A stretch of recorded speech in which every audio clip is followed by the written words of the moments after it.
show you how easily it can be done.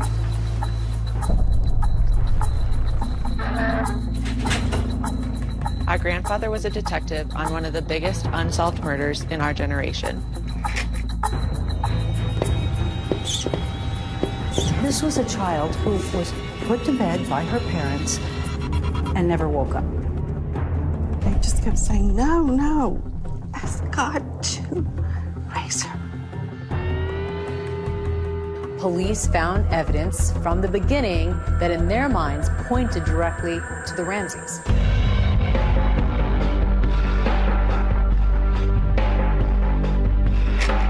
They knew at the time that there was DNA and that it was not from Ramsey's DNA.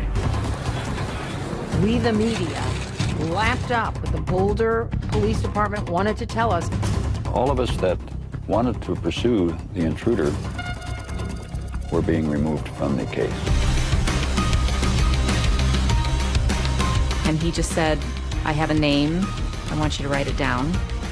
And I did, and he said, that's where you start. All but one person on that list is innocent. Then you got your killer.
JonBenét. That's why the case endures. Until the day we die, we'll be looking for the person that murdered our daughter.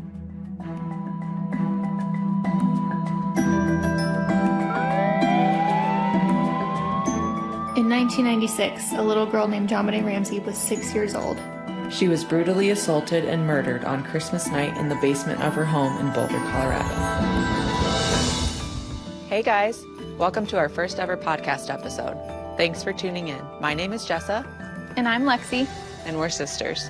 I think there's a new generation who's into the JonBenét Ramsey case who were her age and were told to stay inside by their parents when she was murdered. I think, yeah, growing up it scared me a little bit because we were the same age and, you know, same state and blonde hair, blue eye, you know, it was a little bit scary. I remember thinking that I could not believe that this happened like so close to our home. You think that your home is safe, that this place is safe, and you just don't think that it could have happened here, and it did. The murder took place sometime between 10 p.m. on December 25th and 5:30 a.m. on December 26th, 1996. They know a lot about the case. My two girls, they loved their grandfather. Our grandfather was a detective on one of the biggest unsolved murders in our generation, the JonBenét Ramsey murder. And with this podcast, we want to talk about the JonBenét Ramsey case from our grandfather, Lou Smith's perspective. Lou Smith was a really legendary detective from Colorado that was brought in early to investigate the homicide. Once he got a hold of a case, he never let go, and he had great attention to detail. Lou Smith made an 8-hour video presentation that includes notes on the case, potential suspects, the evidence he collected over the years, It's a virtual encyclopedia of the JonBenét Ramsey case. My name is Lou Smith. I'm a retired homicide detective from the Colorado Springs Police Department, and I have worked the Ramsey case now for approximately 10 years. What I'm going to do today is to just show a presentation that was made back in 1998. He had a history of closing cases. He had a 90% success rate. He advocated for the victim and stood in their shoes. So that's why we've chosen The Victim's Shoes as our podcast name. This really meant something to him, and he really felt he needed to find the killer of this little girl, and he needed to do that for JonBenét. And first and foremost, we wanted to continue our grandpa's legacy. That was one thing he asked for before he died. He wants the case to remain alive.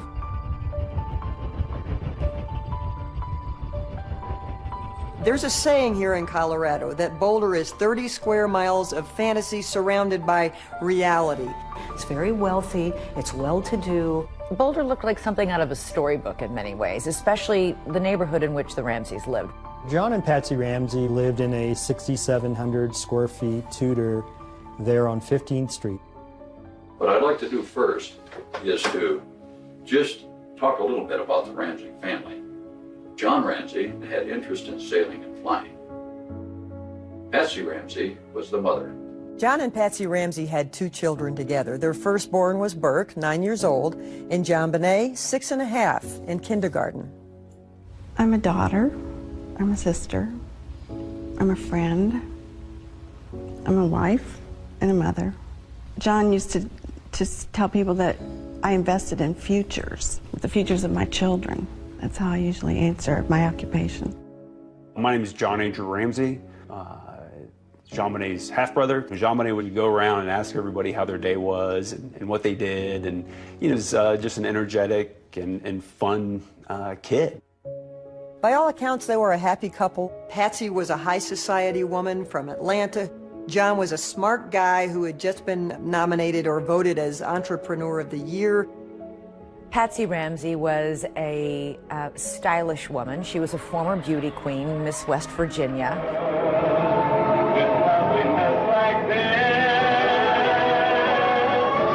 Oh, that is interesting because the case had gained so much attention because JonBenét was in pageants.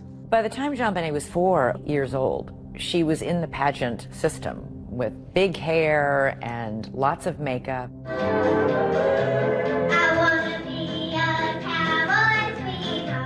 I think it starts with the video of JonBenét. It starts with the fact that you have this beauty pageant video of a 6-year-old. That is where this starts, is people start saying, what's that about? How could that have played in?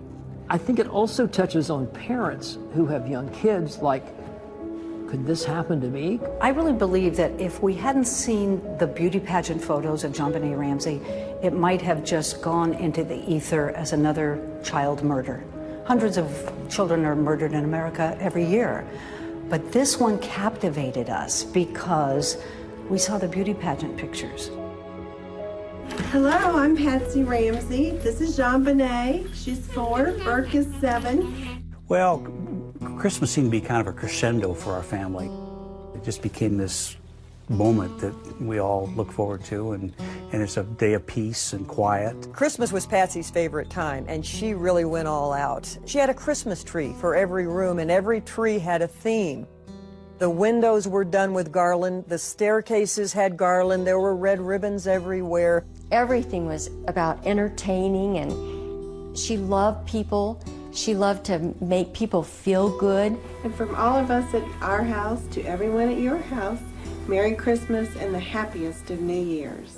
There was plenty to celebrate in the Ramsey home. Patsy Ramsey had recently been declared clear of this ovarian cancer that she had battled. And that was a huge relief to come back from stage 4 cancer. Plenty to celebrate that Christmas. So on Christmas Day, the Ramsey family opened presents at their home that morning. Patsy made pancakes, JonBenét rode her bike around on the patio, and both JonBenét and Burke had friends over to play that morning.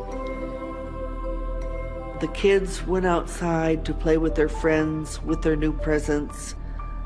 They were going to a friend's house for dinner that night. We were going to leave early the next morning for a trip to our summer cottage in Michigan. It was going to be the first time we'd gotten all of our family together in Michigan for kind of a post-Christmas celebration. So we came home, went to bed. JonBenét was asleep when we arrived home. We took her to bed, got Burke to bed, set the alarm, and went to sleep. The next morning, Patsy was up first. You get up, you're dressed. What happens? I went down our steps from our bedroom to the second floor. Then I started walking down the spiral staircase. And as I came to the bottom of the stairs, there were 3 pages neatly laid across one of the runs of the stairway. She picked up the note and she started to read it. I just remember when I read, "We have your daughter," it just, this overwhelming fear. And then? Then I just screamed for John, screamed. We were kidnapping. Hurry, please. Explain to me what's going on. What's your name? Are you Patsy Ramsey? I'm the mother. Oh my God.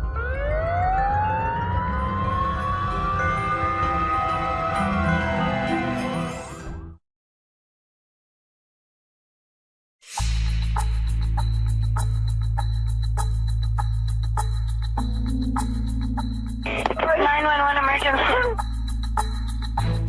I was the call taker that night shift when the call came in.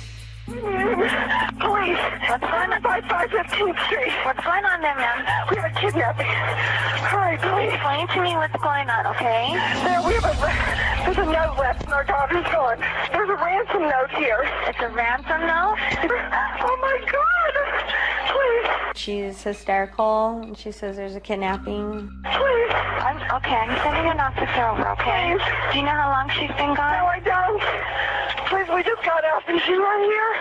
Oh my God, please. The note said, if you do anything, if police come, if FBI come, your daughter will die. You called 911.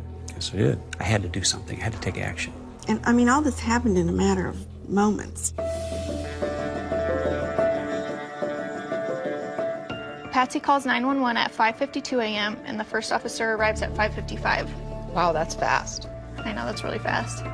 More friends start to arrive and more officers start to arrive. So at this point, lots of people are at the house.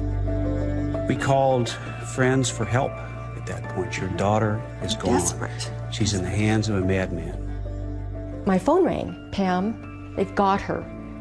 What do you mean they've got her? They've kidnapped JonBenét. She's gone. What was the atmosphere like as you sat and waited? Well, it was awful. First of all, we didn't know whether the kidnapper was going to call that day because the note said, "I will call you tomorrow. Get plenty of rest." I was deathly afraid that tomorrow was in fact the 27th. You lose all perception of time, of place. You've just been dealt a horrible, crushing blow. The police came in just before 6 o'clock in the morning on the 26th of December, thinking that we had a missing child. They go into this beautiful house with 18 or so rooms. And they did a cursory search of the residence, and they didn't find anything. The mistakes they made were outrageous.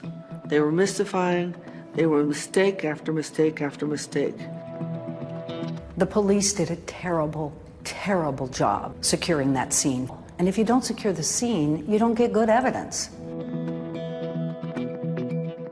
People were streaming through that house. They were in the kitchen. They were in the living room. There were some friends of Patsy's that were helping her wipe up the kitchen.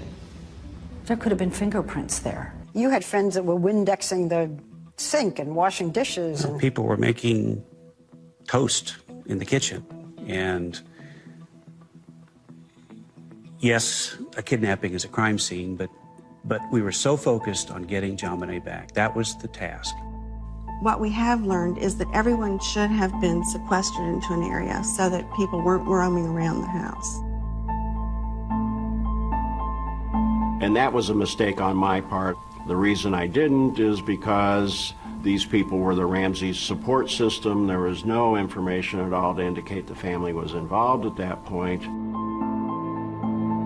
It was a crime scene, and it was getting contaminated. The note was being passed around and reviewed by all of their friends.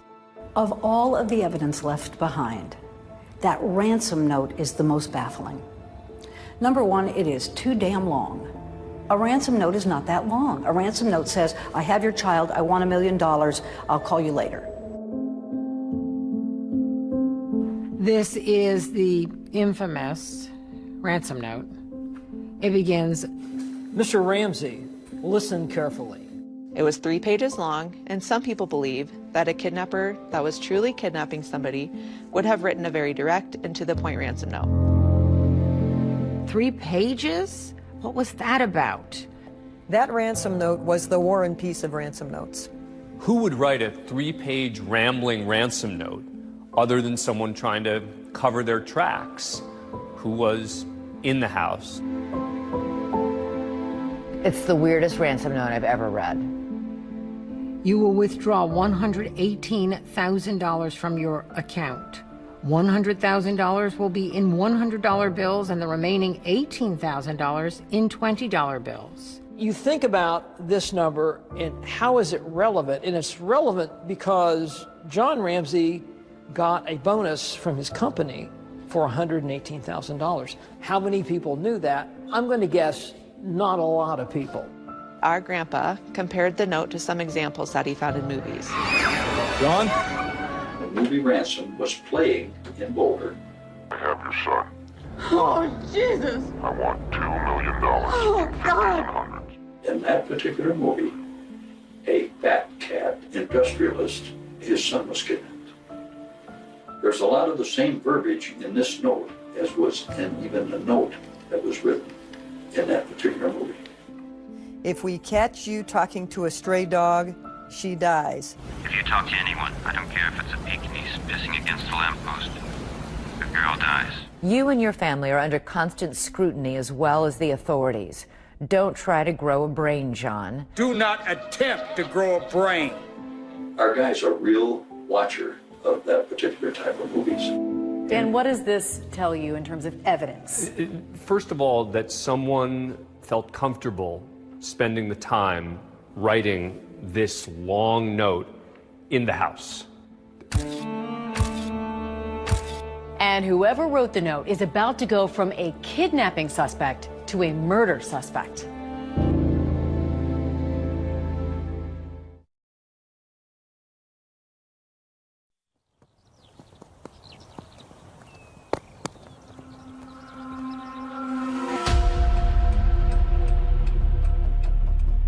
The ransom note had indicated there would be a call between 8 and 10 a.m.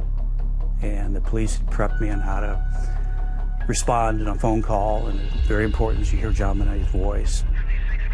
Police officers were leaving at 9:30 and 9:45 before that time period of the phone call had even expired. One lone detective was left on the scene. Detective Linda Arndt is left behind in the house with John and Patsy Ramsey. She didn't have extensive homicide experience managing a kidnapping and what was about to unfold. This was likely pretty overwhelming for one lone police officer. Everyone is cleared but the family friends, victim advocates, and the detective. So nobody was cleared? Yeah, that doesn't make sense to me because everyone should be cleared from the scene. The house is full of people. And so this is a crime scene that is now being destroyed piece by piece. I was praying. Linda Arndt had said to me, we're hopeful that the kidnappers will just drop JonBené off someplace. And I kept looking out the window, clutching this cross and just imagining that she was going to come running down the street. They're waiting for a telephone call from the kidnapper. What's going to happen next?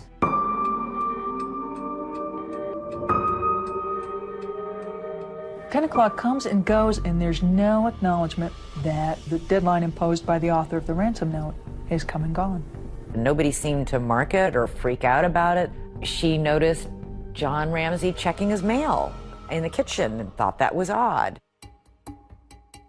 Linda Arndt tells the restless John, why don't you look around the house, see if anything is missing or looks strange. Check the house, top to bottom. Look for anything that might belong to JonBenét that is in place where it shouldn't be. John took a friend with him. They went to the basement, and John opened the door. You opened the door to the small room. I knew instantly what I'd found. I'd found my daughter. She was lying on a white blanket. The blanket was wrapped around her. Her hands were tied above her head. She had tape over her mouth. I immediately knelt down over her, felt her cheek, took the tape off immediately off her mouth. I tried to untie the cord that was around her arms. I couldn't get the knot untied. Picked her up, and I ran upstairs and laid her on the floor and still had a hope that she was alive. And I see John Ramsey carrying JonBenét up the last 3 steps from the basement. She looked like she was sleeping. She had some marks on her face and on her neck. I knelt next to her and I leaned down to her face. And John leaned down opposite, and he asked if she was dead. And I said, yes, she's dead. And as we looked at each other, I remember, and I wore a shoulder holster, tucking my gun right next to me and consciously counting, I've got 18 bullets. Why did you do that? Because I didn't know if we'd all be alive when people showed up. She clearly felt in danger. At that moment, she made it clear that she thought that John Ramsey killed his daughter and that they might kill her. It was shocking to me that she would think that. How is it that you have all these cops searching a home and nobody finds the body, but you asked John Ramsey to go look for things out of the ordinary, and he finds his daughter in a room that had never been opened by anybody in law enforcement? That's crazy. He lays her on the living room floor where just a few minutes before, friends and neighbors have been walking and, you know, bringing in fibers and whatever to contaminate the scene. And then the coup de grace. He grabs a blanket, which is full of who knows what kind of contaminants, and throws it over the body. Patsy was being kept out of the room, and I didn't want Patsy to see JonBenét laying there like that. I remember walking in and seeing her lying there in front of the Christmas tree. I knelt down over her and just laid my body on her body and my cheek against her cheek, and it was cold. And Father Rawl was there. And he started saying the last rites, I believe. And I just kept saying, no, no, you know, ask God. Ask God to raise her.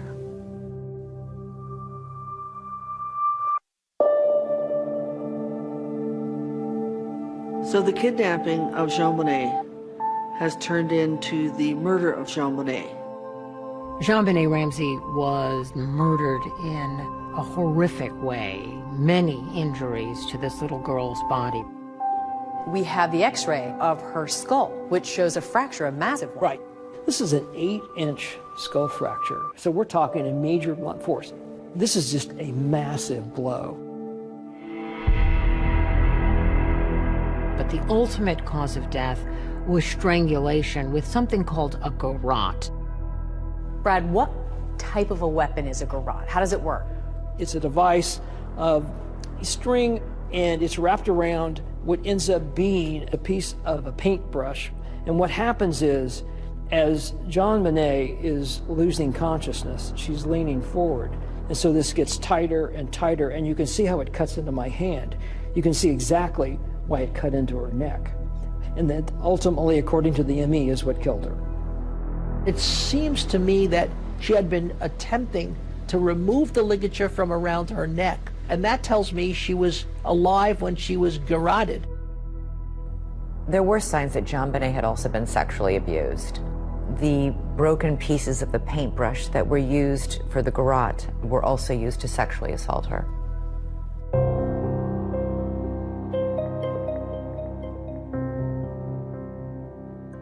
What does it tell you about the murderer?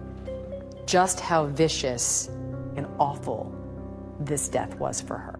A person that would do this to a 6-year-old in this fashion clearly is into sort of sadistic behavior, that they like torture to a certain extent. This is clearly somebody who was really into this. And was here with the intent to kill. There was no evidence of a break-in. There was no jimmying on the front door. There were 4 people in that house, and 1 died overnight. From the very beginning, they suspected the parents. Within minutes of JonBenét's body being found, this was who they were going to go after, and that's what they did. The police are thinking, we got to talk to those parents, and we got to talk to them right now before they start getting their story straight together.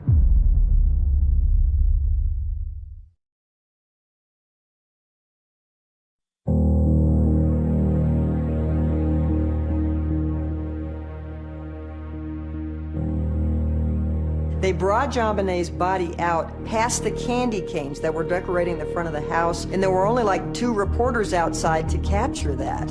And then the storm happened. JonBenét Ramsey, the little girl in Colorado, was murdered. Beauty queen JonBenét. JonBenét's murder has frightened residents of Boulder. News outlets from around the world had descended upon Boulder and were just hiding in trees and bushes and digging through our trash, following me around town. I mean, it was war. The JonBenét Ramsey case was completely out of control.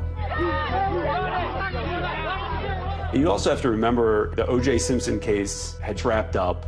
The 24-hour news cycle, their content had dried up. And so along came the Ramsey family, and we fit right into that slot.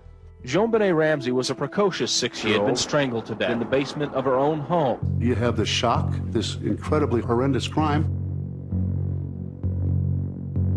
and then you have these videos that surface. I wanna be a cowboy, sweetheart. I wanna learn to rope and to ride. Of this beautiful young girl. JonBenét Ramsey. Dark blonde hair and green eyes. Dancing in her costumes, and those were the first viral videos. She might become an Olympic ice skater. It's part of what turned it into an international circus.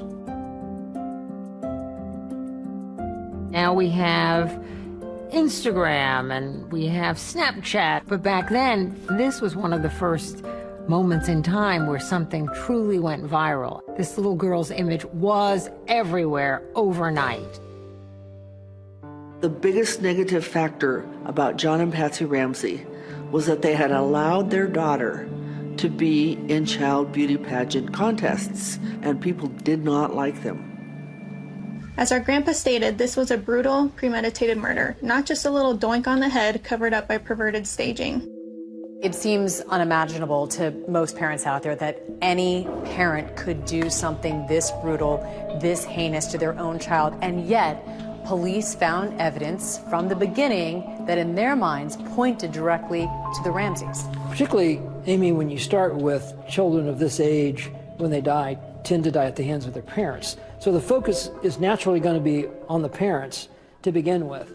Now, in the house, the ransom note is written on a pad that belongs to Patsy. So this is the notepad. This location right here is where the note was physically found by Patsy.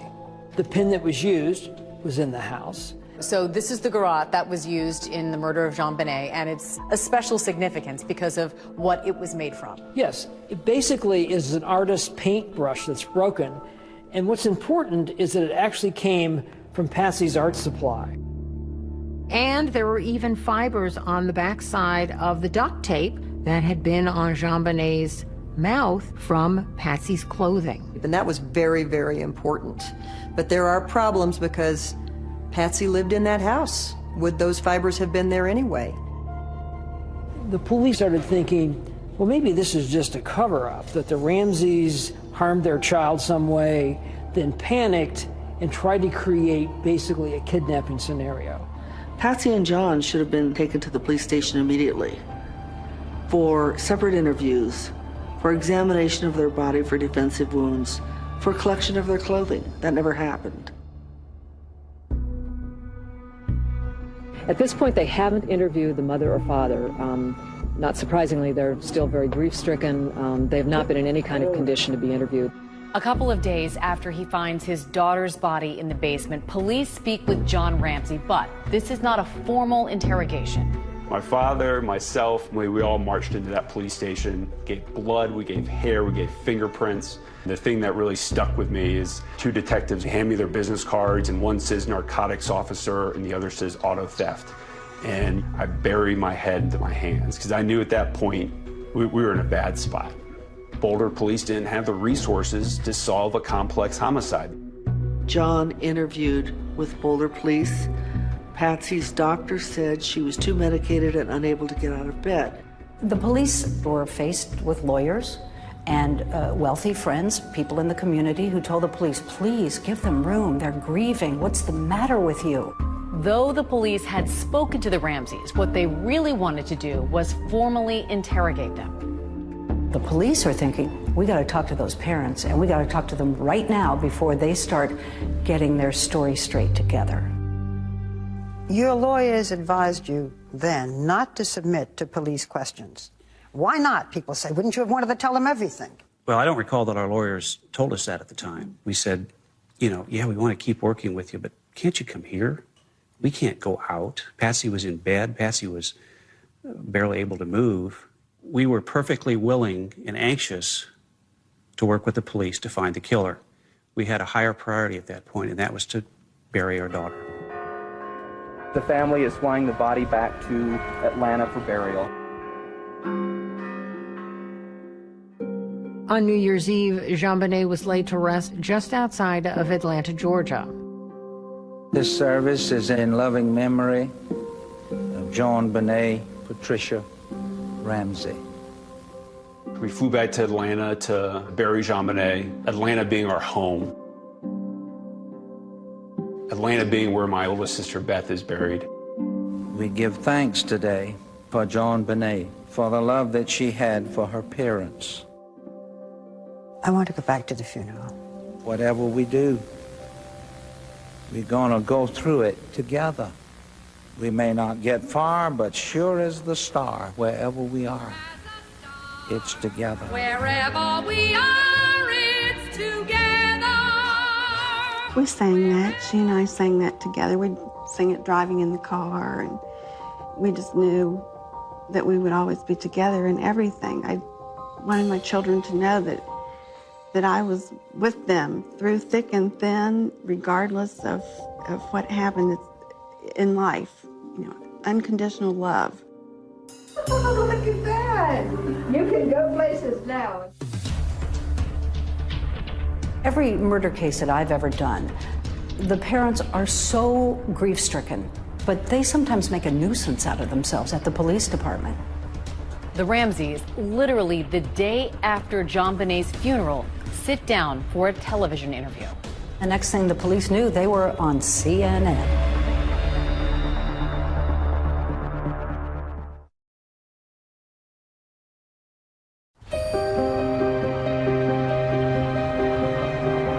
The Boulder police don't interrogate the Ramseys, but they remain the main suspects.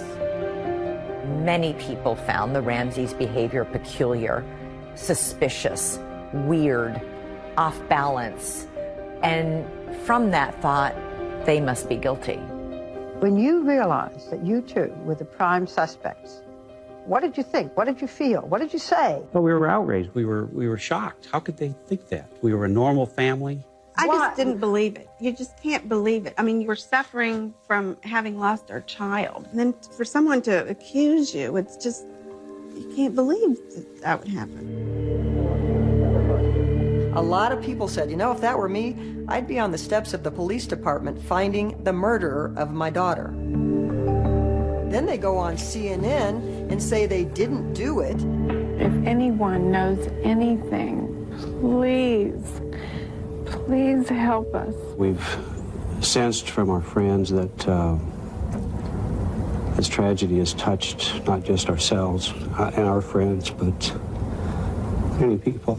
As a mother, my heart went out to this couple. And if I were a resident of Boulder, I would tell my friends to keep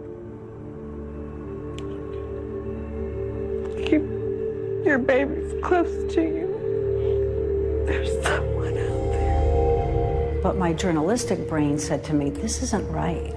They should be talking to the police, not the public. Police end their 10-day search of the Ramsey house and remove the crime scene tape. It is unknown if the family intends to resume residency at the home. We have no comment on the whereabouts of the family at this time. Starting from the beginning of this case, we, the media, lapped up what the Boulder Police Department wanted to tell us about what they were doing in the JonBenét Ramsey case. For the most part, the police were very tight-lipped in this thing. They didn't tell us a lot of secrets. They didn't leak a lot of information. Other than broadly, we think the mom did it. People who believe Patsy killed their daughter believe it was over a bedwetting and then staged to look like an intruder. The bedwetting theory was a big theory at the time. The bedwetting theory suggests that Patsy was angry with JonBenét and killed her because the bed was wet.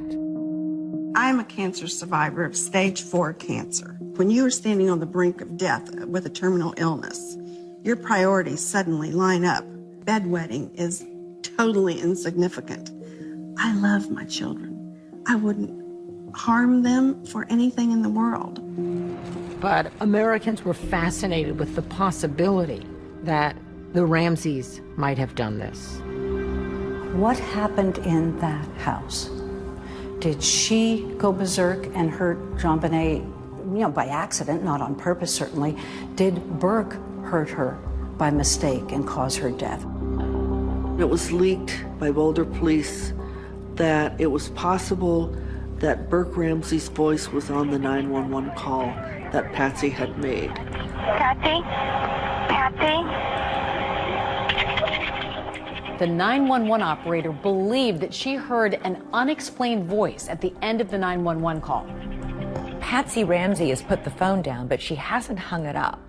And the 911 recording continues. I heard her say, okay, I've called the police, now what? And I thought, And then I heard two people talking to her, and I heard a male voice respond, and then I heard a more faint voice respond. Some speculated at the time that faint voice might have been Burke, but the family denied it, saying he was asleep at the time. We asked an expert to weigh in on the call. My name is Ed Primo. I'm an audio-video forensic expert. And I was asked about what people have heard throughout the years from this 911 call. Here we go. What's your name? Are you laying there in the number? Oh my God! So when Patsy is speaking to the operator, we could clearly see bright yellow and orange colors. And as I zoom in to the recording here, I can see the formants. This is a visual representation of sound. The brighter the color, the louder the volume. Patsy?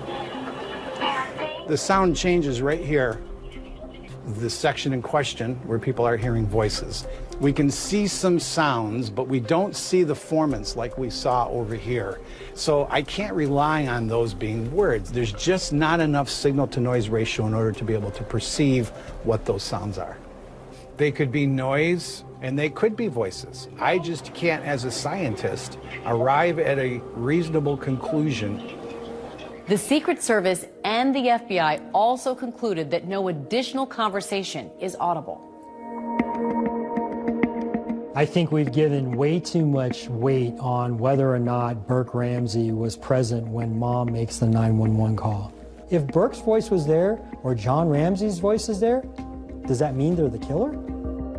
And it's important to remember that the Boulder police never considered Burke a suspect. They suspected the parents, even though the Ramseys had no history of abuse or neglect of their children. All the evidence shows me that up until this point, they were devoted parents. Would you get up in the middle of the night and slaughter your child? We're parents. We love our children. There's so many puzzle pieces here that just don't fit. Do you really think your daughter's murderer will be found? Yes, I do. Because the killer has never been pursued. An objective, wide investigation hasn't taken place. The parents have been focused on. That's all that's been done. It might be an unknown entity then, not one of the suspects we've all been currently talking about and dissecting. I don't think it's any of the suspects we're talking about. What we know is that just within a few mile radius of the Ramseys' home, there was approximately 38 to 40 sex offenders in that area. And the question is, have they all been completely vetted? Was it an accident? Was it intentional, premeditated? I want to say something to the person or persons that took this baby from us. The list of suspects narrows. Soon, there will be no one on the list but you.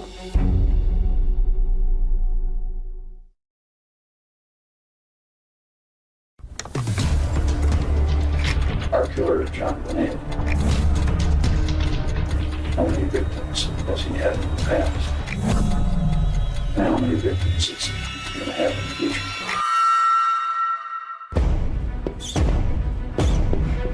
The grand jury couldn't point the finger at one or the other, but they were convinced that it was one of the two of them and that the other one helped. Go back to the damn drawing board.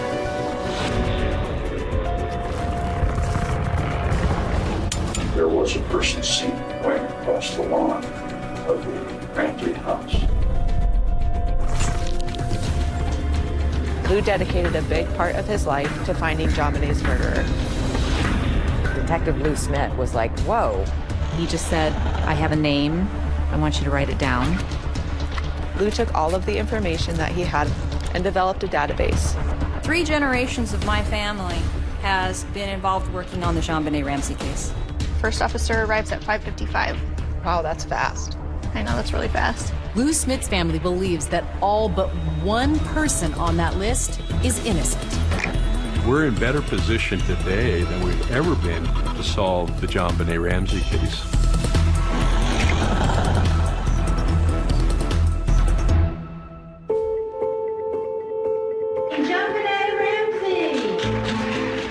JonBenet was an entertainer. She would entertain at the drop of a hat. She loved to sing and dance and perform. It was a natural for her. I competed with JonBenet. She had all these wonderful costumes and outfits, and she had this presence. Third runner-up, JonBenet. It wasn't really a competition to her. It was more of like, this is fun, like let's go on stage and do that. My name is JonBenet Ramsey, and I'm 5.5. What is your favorite animal at the zoo? The monkeys, because they laugh and stuff and hang around. Today, that little girl would be 30 years old. I was her age. She would be my age now. She would be pursuing her own career. She never got to grow up. She is frozen in time now.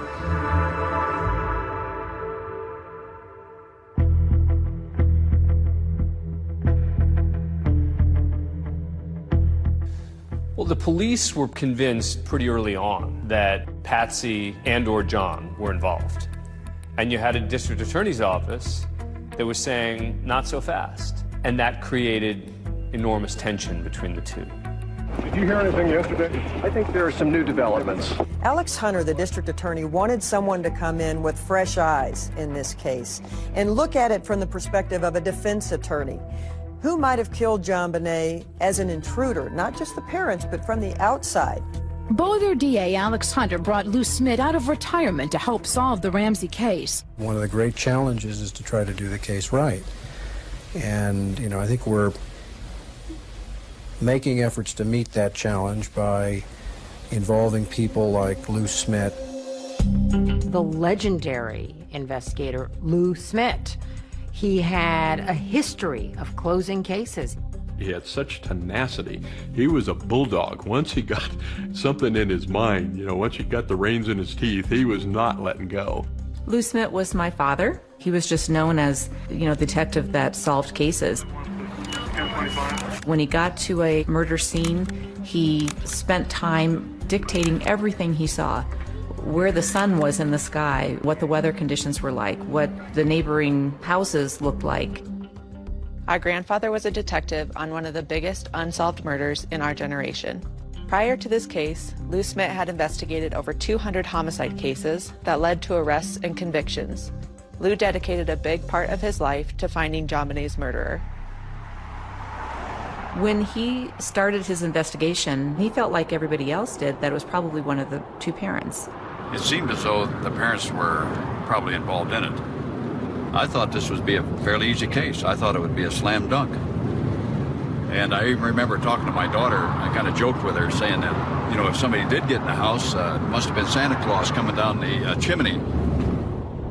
It was within a couple of days after my dad started on the investigation, when he had a chance to review pictures, the evidence, that he was already saying, I think that they need to look the other way. He was already noting in his journal that he felt that they needed to look at an intruder. Lou came up with the intruder theory. You can't think about that theory without associating it with Lou Smit. The first thing that stood out to him was an open window in the basement. There was a suitcase propped up against it. He didn't buy the Boulder Police Department's conclusion that no one could get in that basement window. He began to say maybe somebody did get into that house. I'll show you how easily it can be done. So what did Lou Smit do? He went and climbed in the window himself with a camera rolling to prove that it could be done.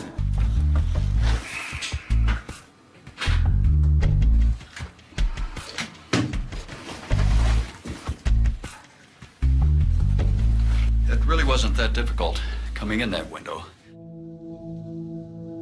But some say that the idea of somebody going in the window is complicated by something else that's spotted in the images of the crime scene. When you go to a photograph of the actual window, there are cobwebs in the window, which could support that no one did go through this window.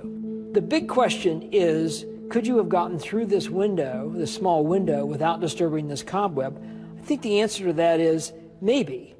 But the other important point is, how soon was this picture taken after JonBenet was killed? Because spiders can replicate webs very fast.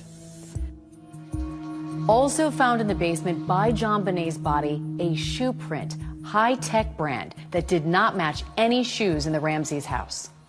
And then there's the high-tech footprint as well. Then there's the high-tech footprint found next to JonBenet that I think the investigators believe, and maybe rightly so, that that's the bad guy's footprint. Some argue the footprint could have been inadvertently left by police officers there at the scene. But another factor in Lou Smit's investigation, two strange marks on JonBenét's face and back. The marks themselves, both on the back and on the face, were the same distance apart. Suddenly a little light went on, and it was just like, wait a minute, it was a stun gun.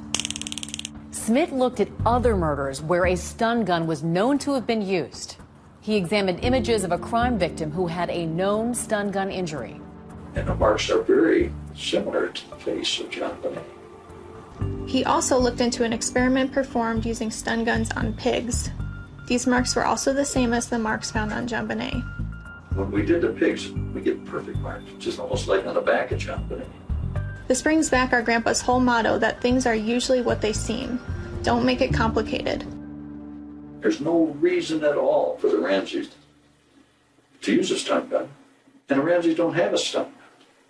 If it's not a stun gun, what is it? That's the question I always ask. You tell me what it is. So everybody sort of poo-pooed and ridiculed the intruder theory. until Lou Smit started to stand up and point out things that everybody else, from the Boulder PD to the general public at large, had overlooked or dismissed. He said, wait a second, we need to look at this again. It actually is possible. It actually is plausible. And in his view of it, it's actually the most likely thing that happened. The police and the district attorney are at odds. The DA is looking at the intruder theory, the police focused on the parents, but both want to get the Ramseys to come in for a formal videotaped interrogation. Go back to the damn drawing board. I didn't do it. Lou Smit thought that the Ramseys were being targeted unfairly. I thought there was something drastically wrong. I had seen evidence of an intruder.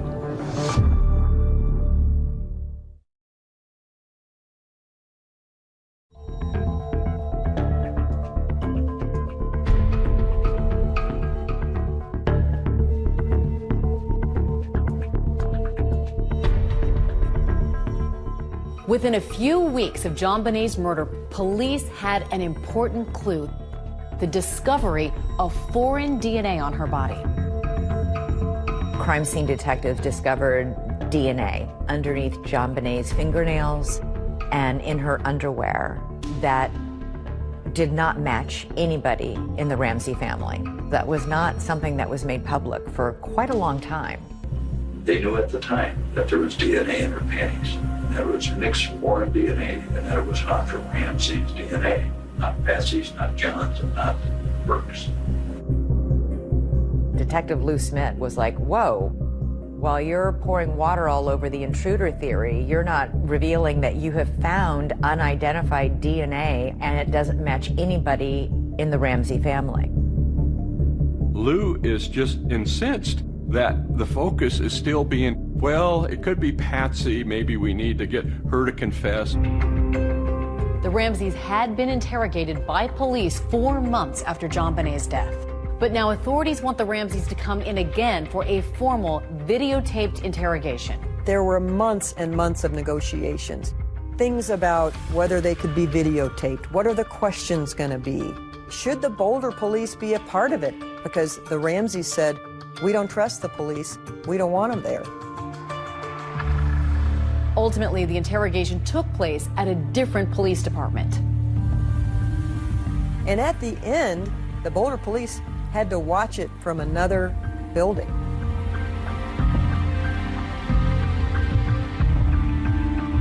The Ramseys finally sit down with the police for a videotaped interrogation in June 1998, a year and a half after JonBenét's murder. Today is Wednesday, June the 24th, 1998. I'm president of the Broomfield Police Department. Tricia Ramsey. Tom Haney, who was one of the most respected homicide detectives out of Denver, was chosen to interview Patsy Ramsey. Patsy Ramsey had a year and a half to prepare. I knew that it was going to be tough to get a spontaneous response. Do you ever recall purchasing black duct tape like this? It seems like there can't be a house in the world that doesn't have duct tape because it repairs everything. Well, I never liked it because it's so gooey. I mean, gooey. He started out softly and kindly and curious, and then he got pointed with his questions, and that made Patsy angry. If I told you right now that we have, in the process of being examined, trace evidence that appears to link you to the death of JonBenét, what would you tell me? That's totally impossible. Go retest. How is it impossible? I did not kill my child. I didn't have a thing to do with it. She said it was impossible that we had physical evidence linking her to that crime. I'm talking about scientific evidence. I don't give a flying flip how scientific it is. Go back to the damn drawing board.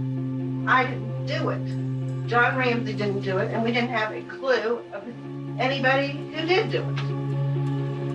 I am so taken with her swagger. She just tells them, you know, you think you have some evidence on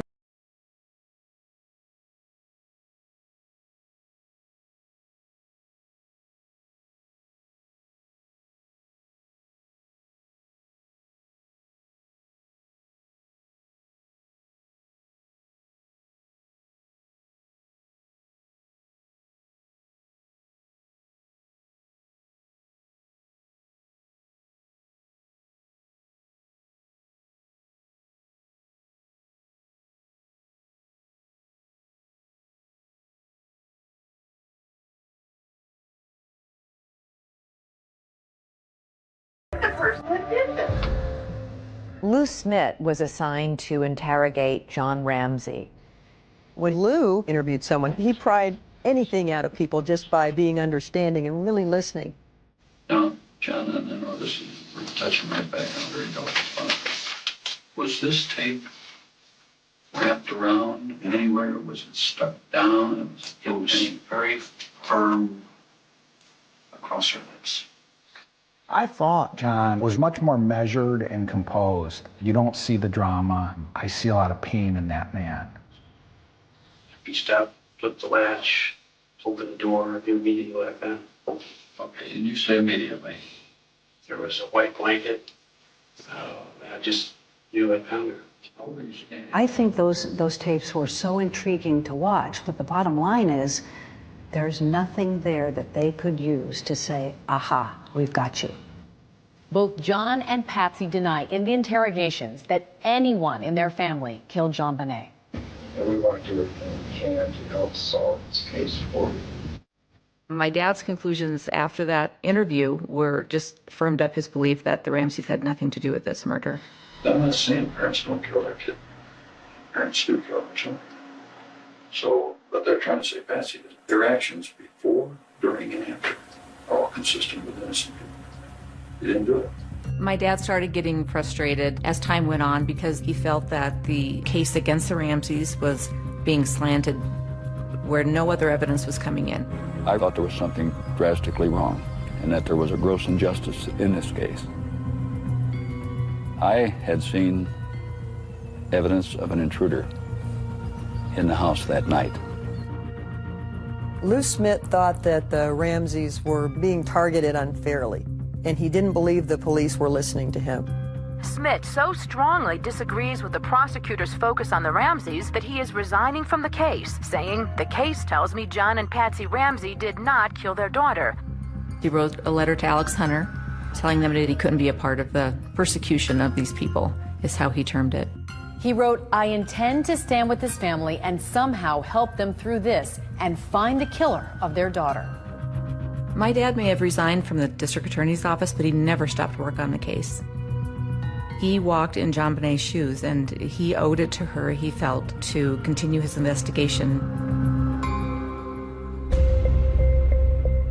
One thing Lou Smit fought to do was tell a grand jury his side of the story, the intruder theory.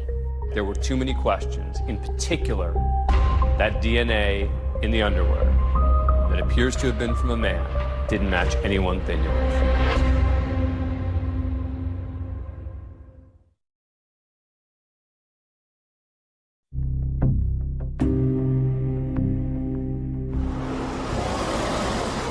Grand jurors arrived at the Boulder County Justice Center this morning and were escorted into the courthouse by sheriff's deputies. I think Alex Hunter got shamed into calling a grand jury. I mean, he didn't do it until September 1998, almost 2 years later. And I think the media pressure and the pressure from the police department forced him to do it. Good morning, Counsel. And remember, this is after O.J. Simpson, where most people think the evidence of Simpson's guilt was insurmountable. We, the jury, in the above entitled action, find the defendant, Orenthal James Simpson, not guilty of the crime of murder. And yet, he walked. Alex remembered that. He told me one time, "I don't want to spend 2 years of my life and $5 million of the taxpayers' money and lose in court." Alex Hunter sat a grand jury for 13 months. Are you surprised by anything you've seen? No. Over 13 months, those people heard over 100 witnesses. My name is Jonathan Webb. I was a grand juror on the JonBenét Ramsey case. It bothers me that the murder of a little girl like this has gone on unsolved for essentially a quarter century. Members of the Boulder grand jury looked very much like detectives themselves as they finally toured the Ramsey house. From a crime scene perspective, it was very disturbing how she was found. She's on a concrete floor, a garrote around her neck, and she's 6 years old. That's pretty horrible. Webb told us that the grand jury spent most of their time focused on two main issues. First, who wrote that ransom note? We heard from 3 handwriting experts, and even though the handwriting experts couldn't definitively say that she wrote it, they all 3 came to the same conclusion that it could have been Patsy Ramsey. The Ramsey defense team had their own experts who said that the comparison between the writing on the ransom note and Patsy's handwriting was not conclusive. We asked an expert to weigh in on the case. My name is Jennifer Nasso. I am a forensic document examiner. Handwriting is a great piece of evidence to have because you can identify the writer of a piece of writing. Throughout the ransom note, there's potential that the author attempted to disguise their writing. It doesn't look smooth and fluid. It's very, very shaky. So it looks like someone was purposely trying to shake their hand to alter the way that the writing looks. This is an example from the ransom note, where you see that kind of typewritten formation of the letter A. This is also from the ransom note, where you see that regular printed A. There are similarities between the ransom note and Patsy Ramsey's writing. However, the similarities that are seen are very general in nature. They're characteristics that many people execute within their writing. So here is another example. This formation seen in the ransom note is 2 strokes where there's the stroke downward, the pen is lifted up, and then the bowl is created. Right here, again, from the ransom note, where it starts the formation of the bowl and terminates upward. So down here are examples of Patsy Ramsey's known writing. And you do see some of those formations again. That is significant that we see each of the formations represented, but keep in mind this is one letter from the whole ransom note. Is it possible that Patsy Ramsey wrote the ransom note? Yes. Is it possible someone else wrote the ransom note? Yes. And the grand jury believed that she wrote it.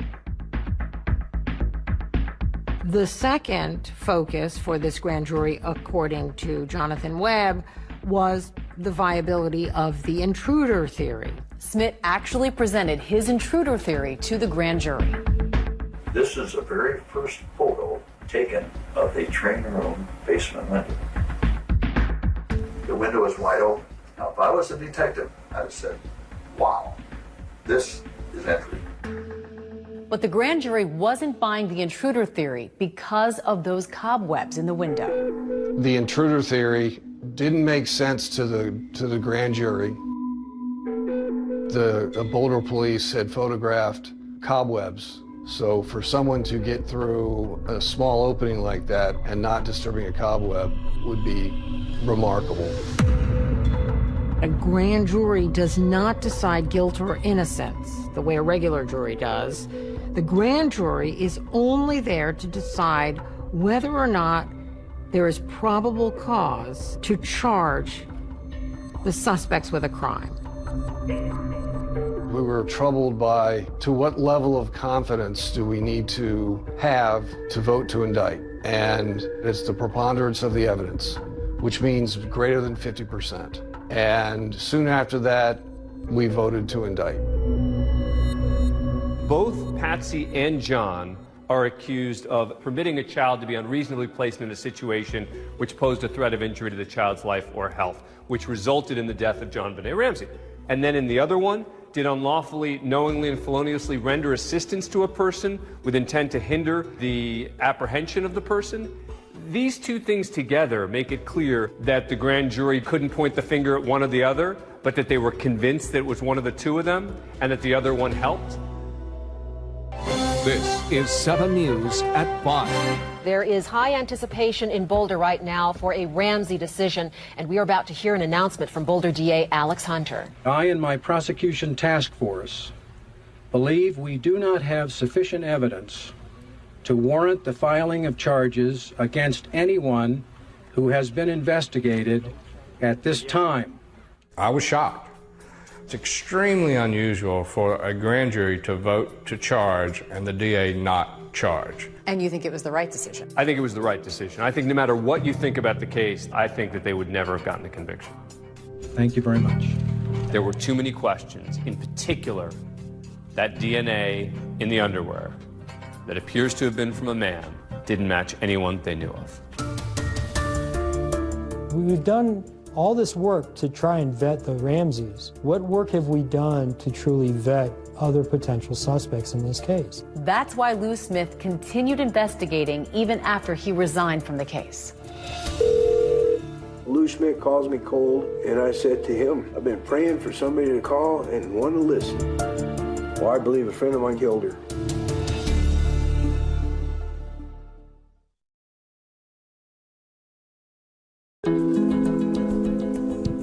But I think what turned this whole case has always been DNA.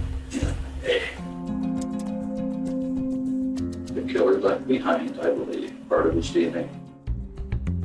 Over nearly 13 years, Lou took all of the information that he had on this case and developed a database. In this particular murder, he thought that DNA would solve this case. But Lou Smith couldn't have imagined the advances in DNA that were to come, advances that would lead to a number of big surprises in the case. What was developed is a thing called touch DNA. So I just touched this picture, I touched the table. I have now left skin cells on both locations. In theory, that could be scraped, and they could match that up to my DNA. In 2008, the then district attorney for Boulder, Mary Lacy, decided to do a new round of DNA testing on JonBenet's pajama leggings. More than a decade later, the items were retested and they found something new. Remember, the previous analysis had already found DNA from an unknown male under JonBenet's fingernails and in her underwear.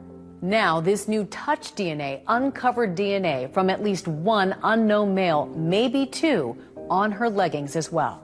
That's a pretty big thing. That's a pretty clear indication that somebody else was there.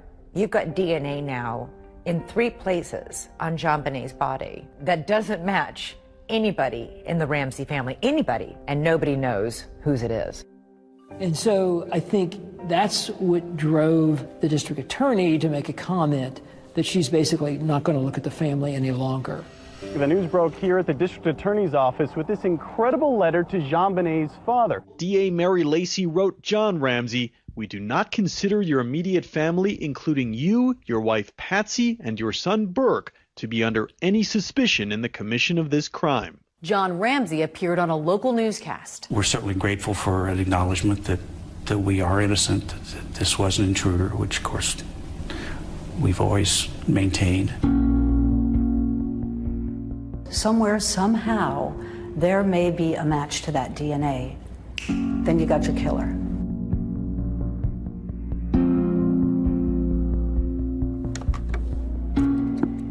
Our killer, JonBenet, how many victims has he had in the past? And how many victims is he going to have in the future? And so this killer could still be murdering even today. Lou Smith spent years organizing and investigating the evidence in the JonBenet Ramsey murder case, but eventually he ran out of time. When he got sick with cancer, he knew that his time was limited. And so during that time, he just talked to others about not letting this case die.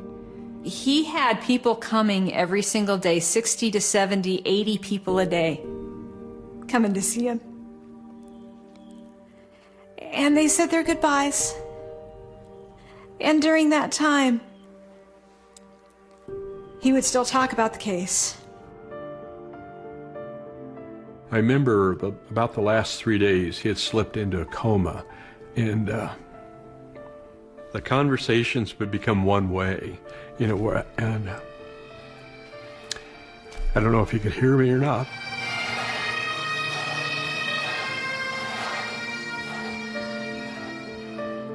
It's very much an honor to be here to celebrate Lou Smith's life and to share my thoughts with you. I'm John Ramsey. I had the opportunity to visit Lou a week before he died.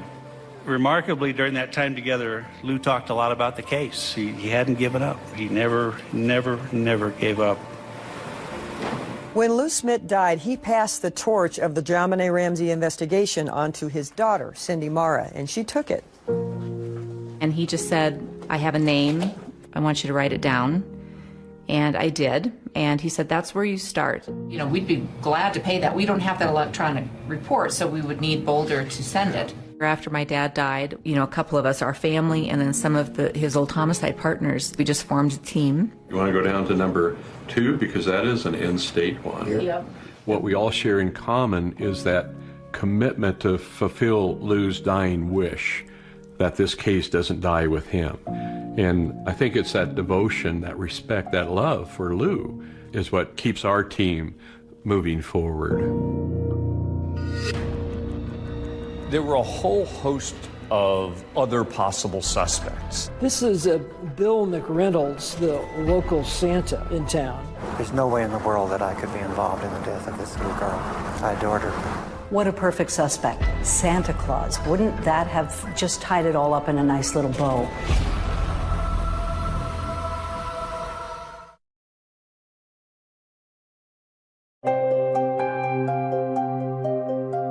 Grandpa stated that if you can't show me a motive, show me evidence of bad character. If you can't show me evidence of bad character, show me evidence. He had condensed everything he knew about every person of interest into a spreadsheet. The team that his family created is confident that the killer's name is on that spreadsheet. So what do we know about the person suspected of killing JonBenet Ramsey? The DA says the genetic profile from the DNA belongs to a male. There were a whole host of other possible suspects, ranging from known criminals to friends of the Ramseys.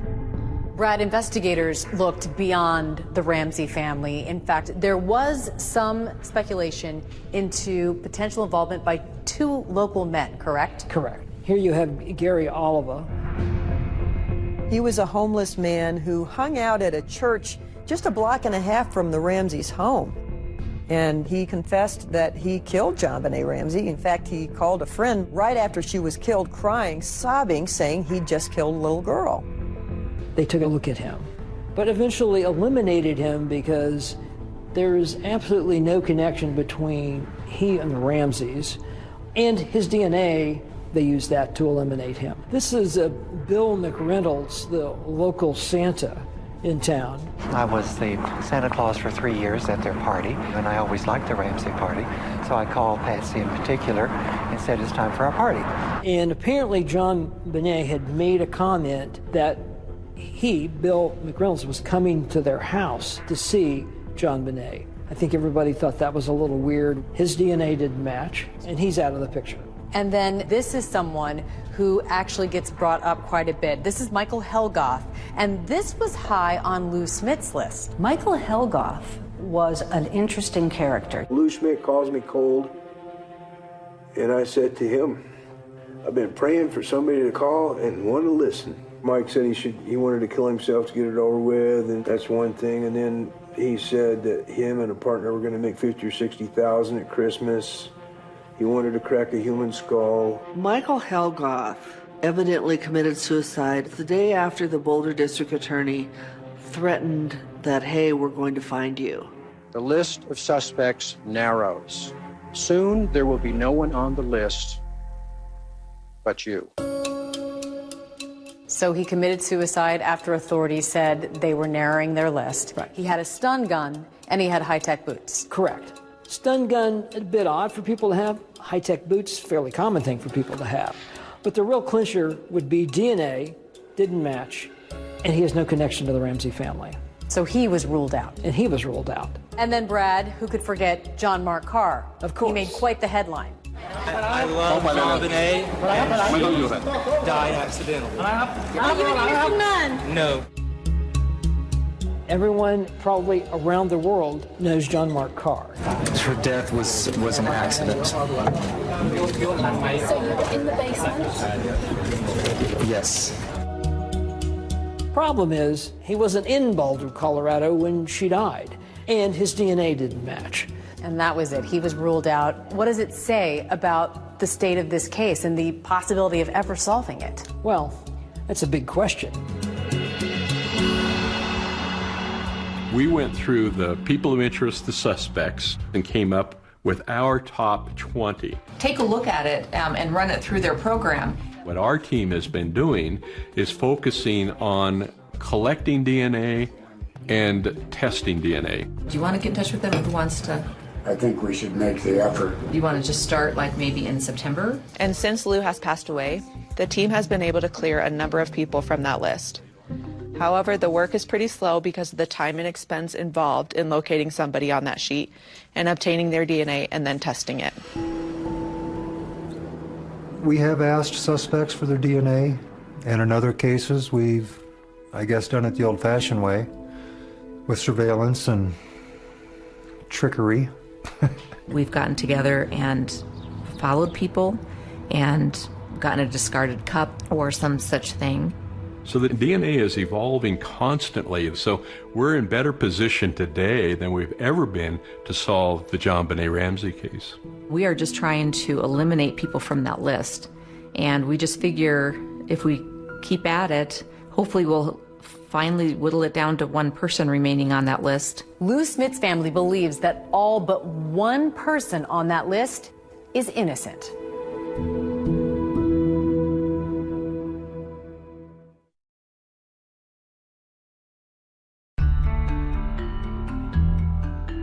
Who murdered JonBenét Ramsey? Will the case ever be prosecuted?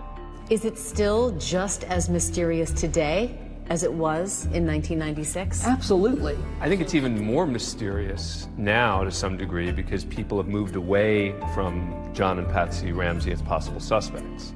And so then you're sort of faced with this question of Who the heck was in that house? How'd they get in? Why'd they target her? And to some degree that makes it even more fascinating.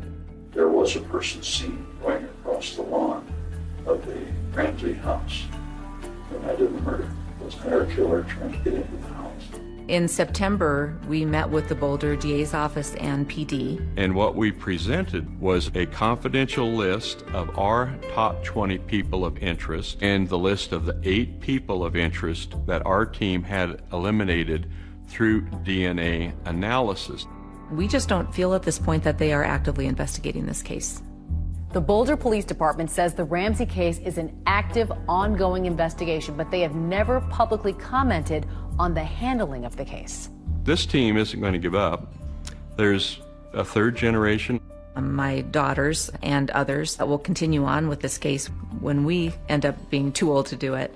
But we're not going to stop investigating. We're just not going to do it. This case boils down to intruder or Ramsey. And if the Ramseys didn't do it, then it's an intruder.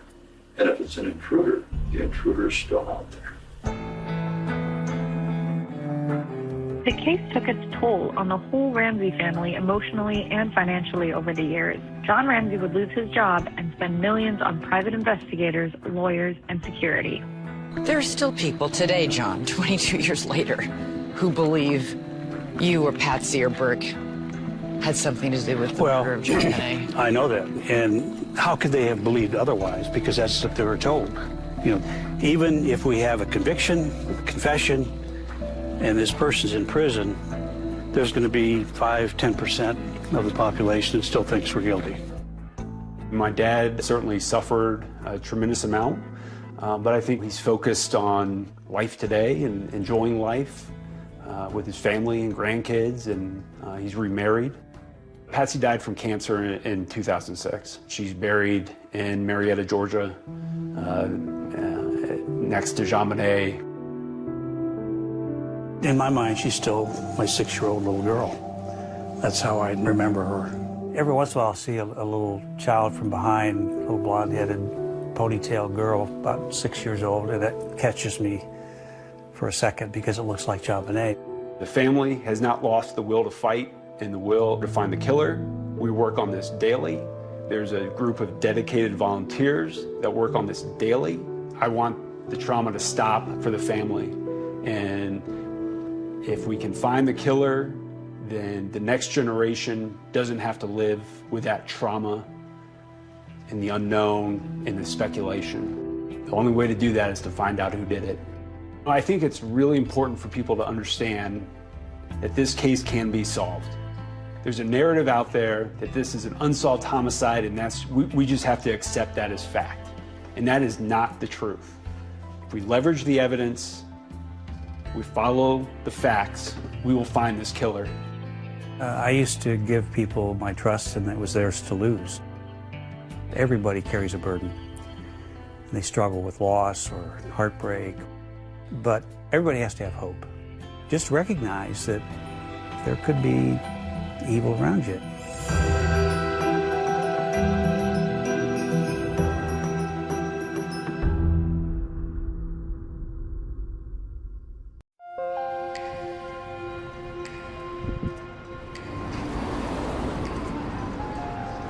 It was just like any other day.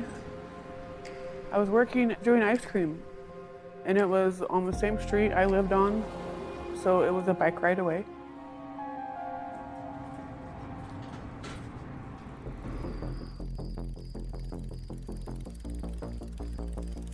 I was about 3 blocks away from my house, and I saw a gentleman pull out in front of me. He grabbed my handlebars and had a gun. He told me to get off my bike and get on my knees. He told me if I didn't, he would kill me. And he sexually assaulted me. It's the first thing that goes through your head is why? Why me? Why didn't he murder me? She had her whole life ahead of her, and I was the one that survived. I had to relive it every day, 25 years. And he did the same thing, even worse to her.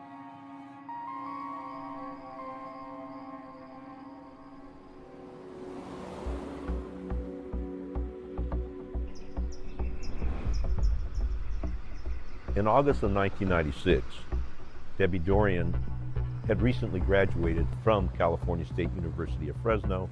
There's Debo, taking up the heavy stuff. All right, don't drop it, don't drop it. She lived in the North Creek apartment complex, which is 4 or 5 miles just north of campus. We had just finished our briefing that we usually have in the morning.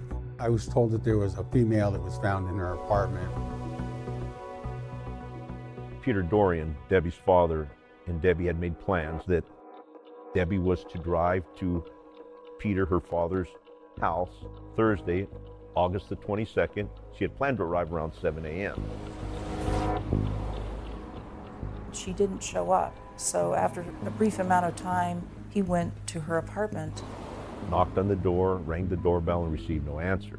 He then turned the doorknob and pushed the door open, and it opened, which it shouldn't have because his daughter, Debbie, was very security conscious, would never leave her door unlocked.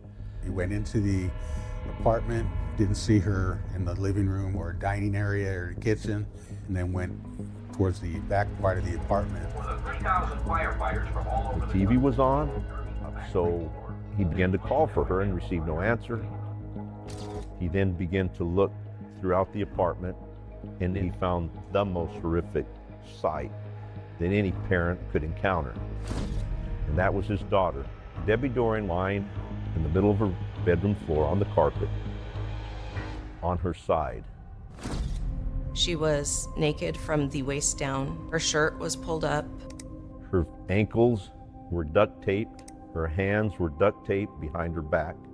And she had duct tape completely covering from the top of her head down to her jaw. We couldn't see her face. Obviously, she wouldn't have been able to breathe at all. Peter Dorian did what any parent would do. He thought if he tried to take off the duct tape, she would be able to breathe, which was impossible. He immediately went to her phone in her apartment. He found that the phone was unplugged. Tried to plug it in, didn't seem to be working. He was very frantic. Peter Dorian is in such a state of shock, he actually calls his wife, Debbie's stepmother, first. She's the one who calls 911. Go ahead, ma'am. My husband just called and went to his daughter's apartment. She didn't show, and he found her dead in her apartment. Okay, tell me what your daughter's name is. Her name is Deborah Dorian. And then Peter makes another devastating phone call to his ex, Debbie's mom, Sarah Loven. Well, he was just, straight on with Deborah's been killed. I ran screaming through the house. No, no, no, no, no, no, no. And that's all I could say was no, no, no. It just feels like somebody took a great big spoon and carved out your heart. Debbie was working towards her degree in economics, but she was also thinking about going to graduate school. When I spoke to Peter, he said that they were going to go to some other colleges to look at audiology programs because Debbie was looking at following in her dad's footsteps as being an audiologist. That particular apartment complex was inhabited with numerous college students. It's an area where that type of crime does not occur. Vince Savala spent 18 years with Fresno police and had just joined the California Bureau of Investigation before getting the call about Debbie Dorian's murder. This is where Debbie lived. It must have been crawling with investigators. Crawling with investigators, crawling with people who were worried. You had crowds gathering.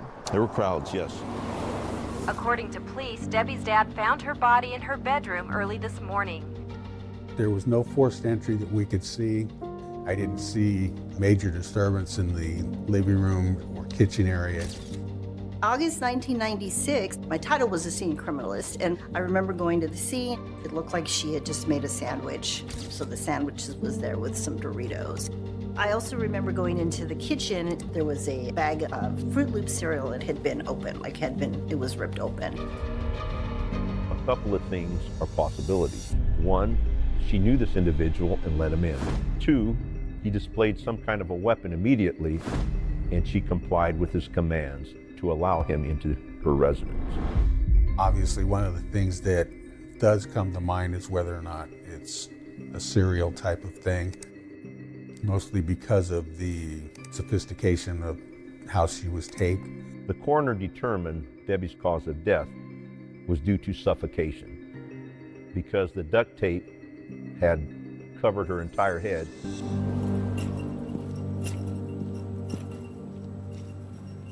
In situations like this, the pathologist that did the examination, he knew right off the bat that he was going to do a sexual assault kit just because of the way she was found. There was semen found on the victim, and then there was saliva sample that was found, and they came from the same source. They were the same individual. This profile was as soon as possible uploaded into the National DNA Database. There was no hit. In 1996, I was a lieutenant in the Fresno Police Department, assigned as the public information officer. It was frustrating that we had DNA evidence, but we had no one to tie it to. I knew it was a tough one, and so I immediately volunteered anything I could do to help them with that case before I took it over. What made you think, oh, this is tough? Because they were hitting brick walls left and right. It was a whodunit. And those are the most difficult homicides to solve. But an eyewitness is about to offer a major clue. He had seen an individual approach Debbie's store. A short conversation to the effect, oh, hi, how are you? There is some very evil, demented predator out there. You're thinking, we have a murderer on the loose. We didn't know if, when, and where he was going to strike again.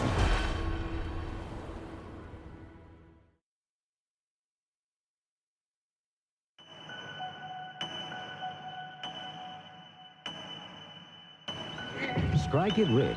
Advertise in the Fresno Bee Classified. 8.7 KRZR, Hanford, Fresno. I'm Dave Rogers. It's the tragic story of a young woman's life that ended too early. Debbie's murder was immediately covered by every television station, every radio station in this area.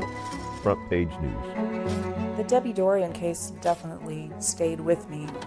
The horrific way that she was killed, and then the terrible impact on her family, and especially her father. Debbie's dad found her body in her bedroom early this morning. Just the thought of him finding her like that, it's just really unimaginable. And bad news, as they say, spreads like wildfire.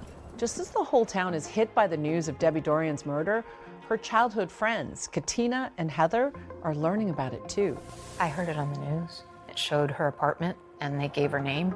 Family members and neighbors say Debbie Dorian, a Fresno State student, worked hard and had plans to specialize in audiology. and I couldn't believe it, so I immediately called Katina.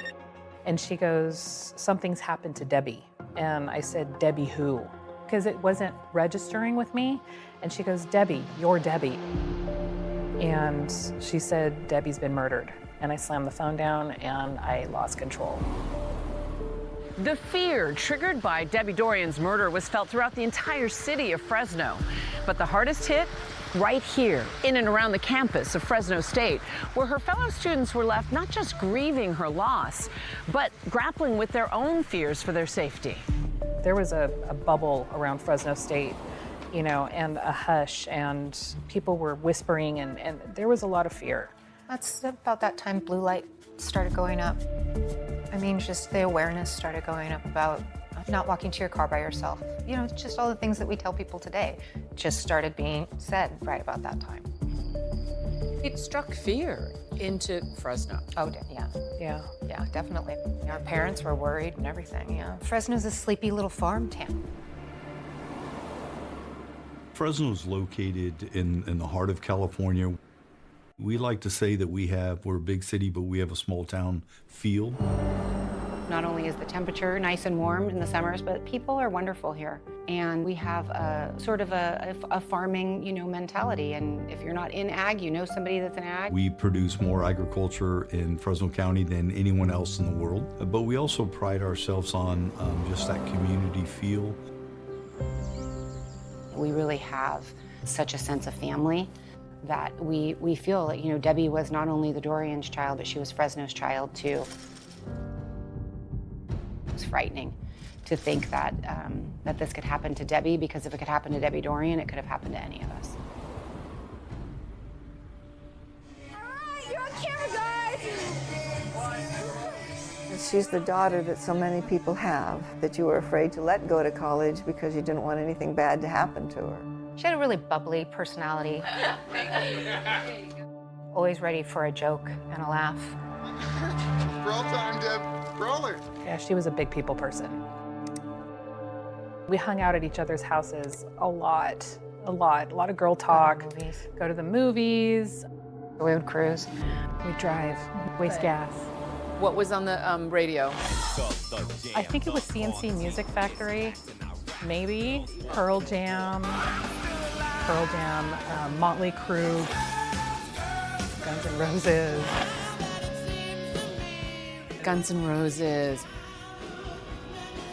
103.7 KRZR. Dave Rogers here. Time for your concert update, brought to you by Budweiser.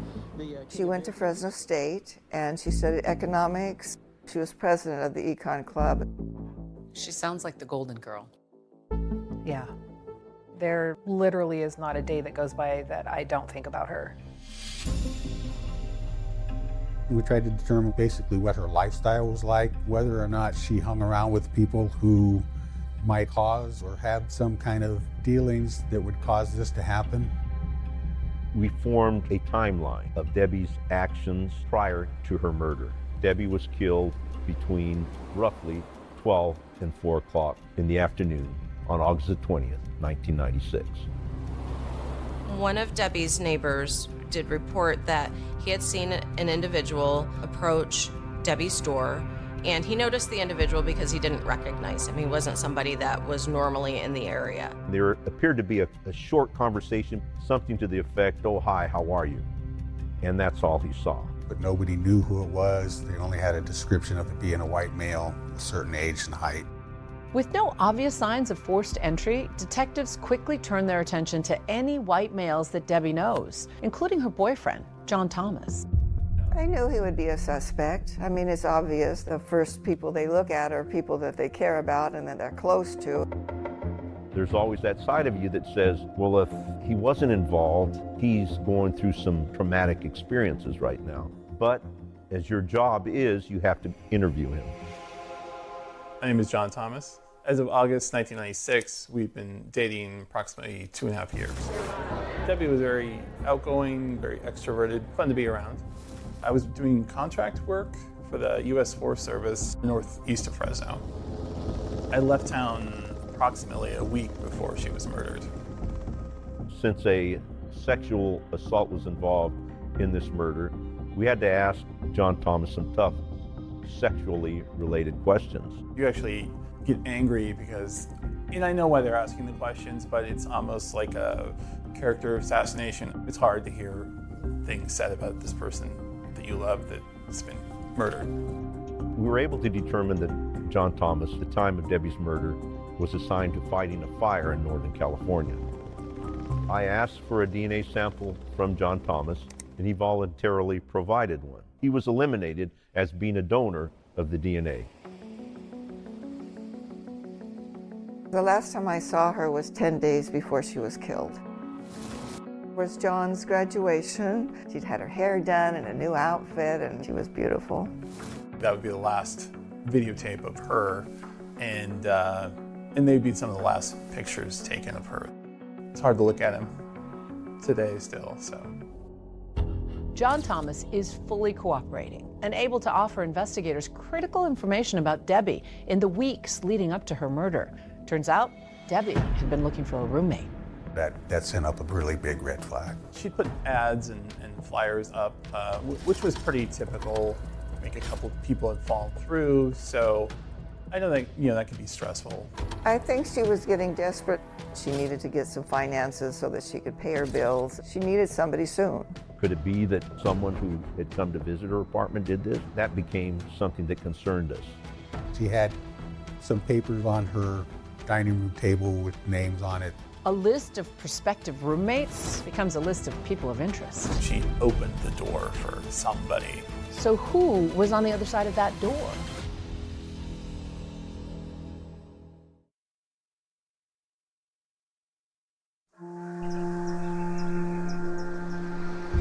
A police spokesman says the department has 2 detectives working full-time on the Debbie Dorian murder case. They had a tremendous amount of pressure because the police had very little to go on.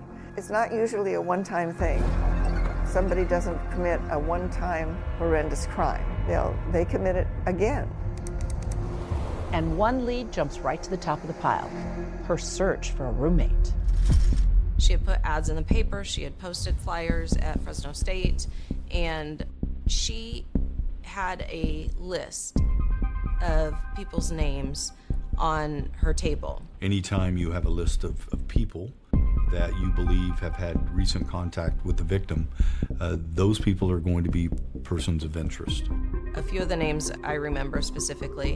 One was Alvin, one was Laura, and one was Nick or Rick.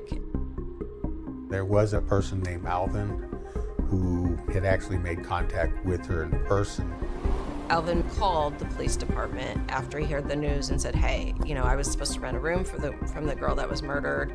I was at the apartment. He had provided a deposit and signed an agreement with Debbie to take the room, but he hadn't received a key yet.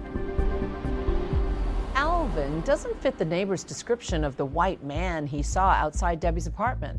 Alvin is black, in his early 20s, and over 6 feet tall. Detective Garcia's the interview with Alvin.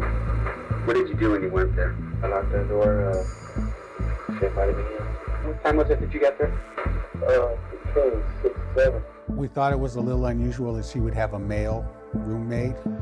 It was strange because she didn't rent to men, but I know how desperate she was to get a roommate. What do you think about living with someone who's got a boyfriend? Actually, I thought it was kind of really weird. But then again, I felt like, it was a problem. That's her problem, not mine. A background was conducted, and it was determined that he was a sex registrant in the state of California. That definitely sent some alarm bells going off in investigators' heads because of the circumstances around Debbie's death. That must have made you think, oh boy. Absolutely. And then he tells you something odd about going back to the apartment. He went back because he was concerned, since Debbie didn't answer the door, that maybe she was taking his money. He told me something about the door knob. Do you remember what that was? On Wednesday night, I knocked on the door. Nobody answered. The blinds were open. The TV was on, from what I could see on the wall. And when I knocked on the door, nobody answered. I tried the door. Unlike most of the time, the door was unlocked. Of course, this raises big questions. He admits turning the door handle and finding it unlocked, but he says he doesn't enter. That statement must have struck you as odd. Absolutely. So you're questioning Alvin about his alibi, and he gives you another name. Yes. And that is? Maurice. Alvin and Maurice Dixon worked at the same place, a business called Grocery Outlet. They were friends at that time. Dixon at that time was 28 years old. He was an Army veteran. He didn't have any criminal record. He transported Alvin to Debbie Dorian's apartment on several occasions. And on some of those occasions, he accompanied Alvin to the front door of Debbie Dorian's apartment. However, he never entered.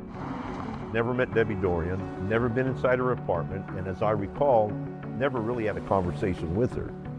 So you've never seen this girl, don't know what she looks like, never talked to her? No, not from all this started happening at first. You know, I never seen her or just heard her voice on the phone. And then recently, like when we were talking, I've seen a picture on the news. During the interview, he stuck to the story that he'd never met Debbie. We started getting into some of his sexual background. I'd like to, go over to her house and check your things. Is that okay with you? Yeah, it's fine. I think I have a receipt for it in my checkbook. I bought 2 things of duct tape to tie up the ends of the rope. He said that the only duct tape he ever had was for a punching bag that he had at his home. That was a little suspicious to us, that he would volunteer that kind of information. He wasn't told we were looking specifically at duct tape, that we were only looking at bondage type of things. Dixon says he had been asked specifically about duct tape in an interview with another detective, which is why he brought it up. What made you mention that? Somebody mentioned duct tape or something like that. Do you have any duct tape or do you know anything about duct tape or something? When was it? That was when I first came to question. But investigators' eyebrows are officially raised. We were able to get consent to search his home, found the punching bag that he had used that had duct tape around it. It didn't match up with the duct tape that was used on Debbie's body, or that was located on Debbie's body. The DNA from Debbie's body was compared to Alvin, and he was excluded as being the contributor to that DNA. Alvin was eliminated. Maurice Dixon's sample was also submitted to see if we could exclude, and he could not be excluded. It didn't add up because he said he'd never been in her apartment. So the fact that he said that and that the DNA at least had a preliminary match, I think everyone thought he wasn't telling the truth. Our investigation is that you were the one that did this. No, I am not the one who did this. I have nothing to do with this at all. How many times I have to keep telling you, I did not go inside this apartment. I do not know this person. I never met her. As a result of that test, Maurice Dixon was arrested and charged with the murder of Debbie Dorian. When Dixon arrived home from work, undercover officers swooped in and he was arrested with his hands up right in the middle of the street. He pleaded not guilty. His bail was set at over $1 million. I think the feeling was that the case had been solved. Most people thought it was over. I think it's great. I mean, hopefully it's the right person. But this case is far from over. As investigators keep digging, they're about to get a big surprise. It was a surprise to the police, to the media, to everyone you could think of.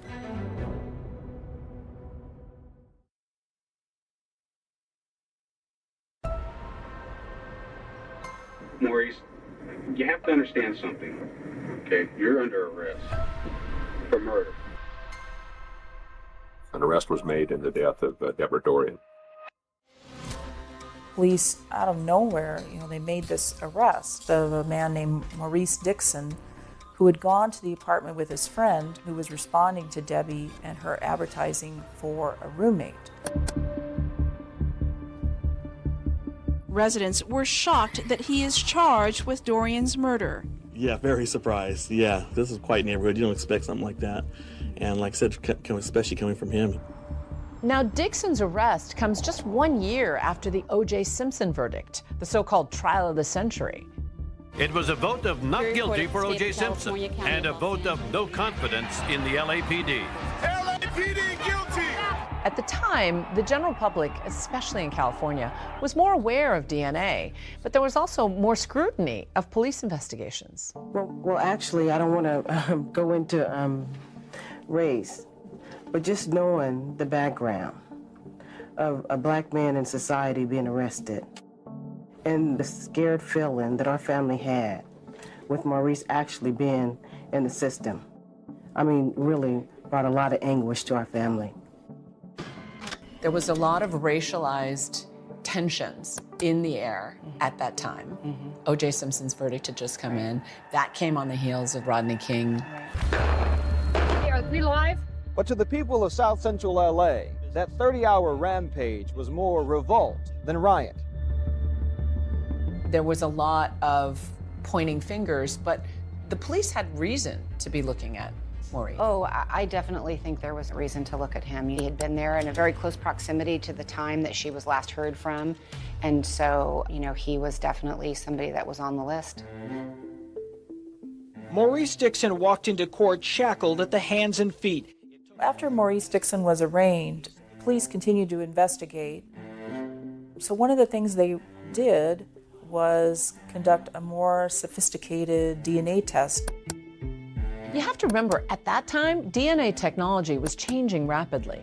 Investigators initially relied on one test that compared 6 markers, but were about to start using a more precise test, looking at 13 markers, similar to what labs use today.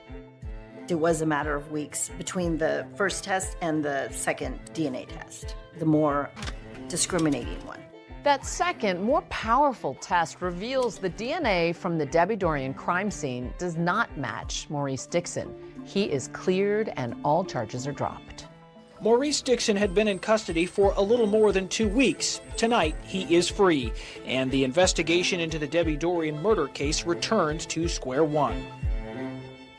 The fact that that DNA did not match, I think it was a surprise to the police, to Debbie's family, to the community, to everyone you could think of, except for Maurice Dixon, because he knew he didn't do it.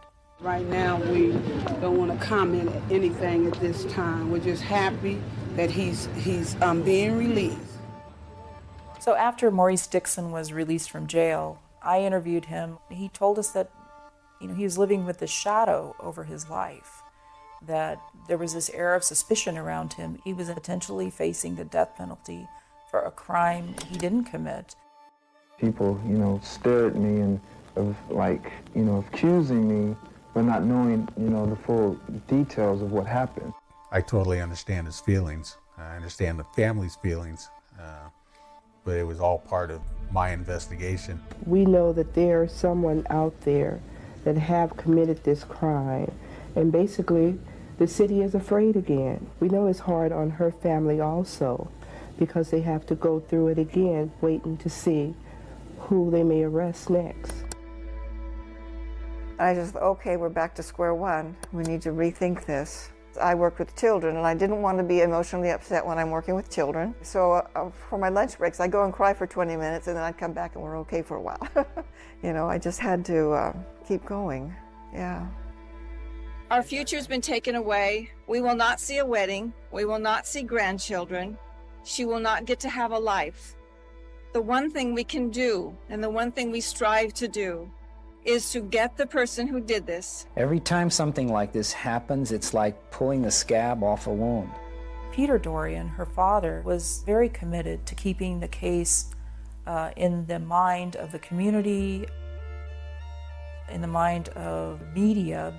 I would hope that a person would have the morality to come forward if they know something just because they want to help or they feel maybe a little guilt about something.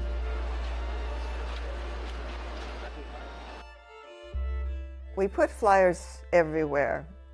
We put them all around Fresno State. We put them in all the businesses. The governor's reward was $50,000.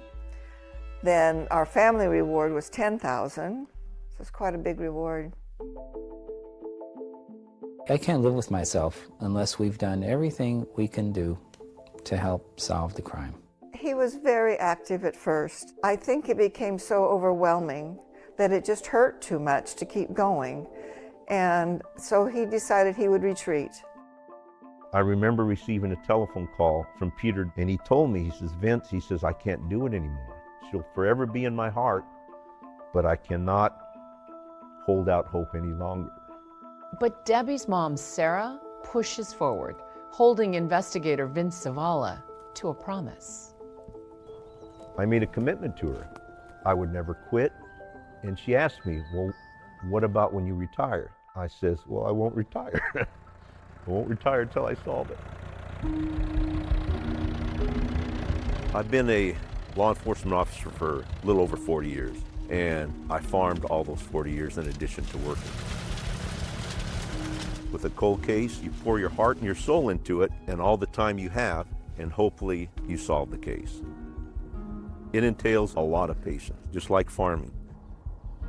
No matter what you're doing, you have to continue to farm, or all the time will be for nothing. So if I had to come out at night and work on the case during the day, I'd come out at night. Vince Zavala is the man you want on your side. And when he gets a hold of something, he doesn't let it go. Sarah often said that solving Debbie's murder was like a million-piece puzzle. If you keep putting one piece together, two pieces together, three pieces, you're eventually going to get a picture of who murdered her daughter.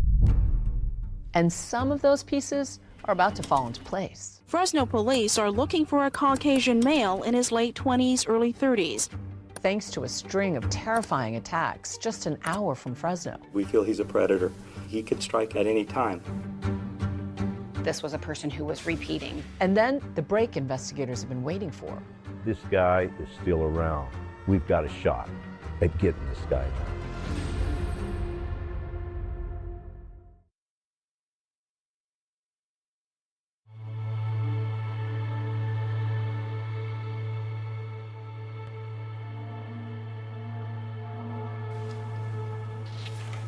So this case became personal to Vince Zavala.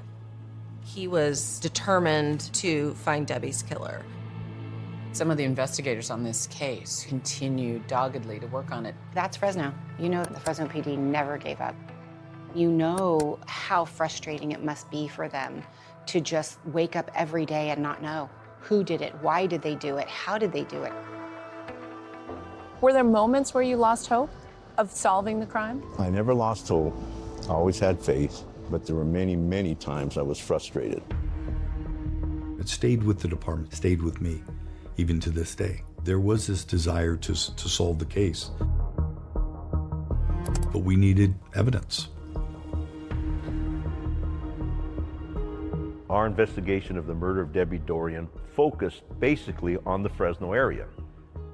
Then I received a telephone call from our Fresno Regional Laboratory and was told that there was a DNA case-to-case hit. Remember, the DNA from Debbie's case is already in that national DNA database, CODIS. And now, finally, after 6 years, another case is a match. There was a lead where the DNA in Debbie's case matched suspect DNA in a sexual assault in Visalia. Visalia is about an hour away from Fresno to the south. So in July 1999, it was a sexual assault occurred on the south side of Visalia. Over the period of the next 3 years, several other similar crimes occurred in Visalia. But I believe these crimes were committed by the same suspect. In each of those cases, the suspect was described as a white male adult in his 30s, generally from 5'6" to maybe close to about 6 foot, medium-sized build. So his MO would be that he'd find a young woman, late teens, early 20s. He'd find her alone. He produced the gun and he told them that he'd shoot them if they didn't do what he said.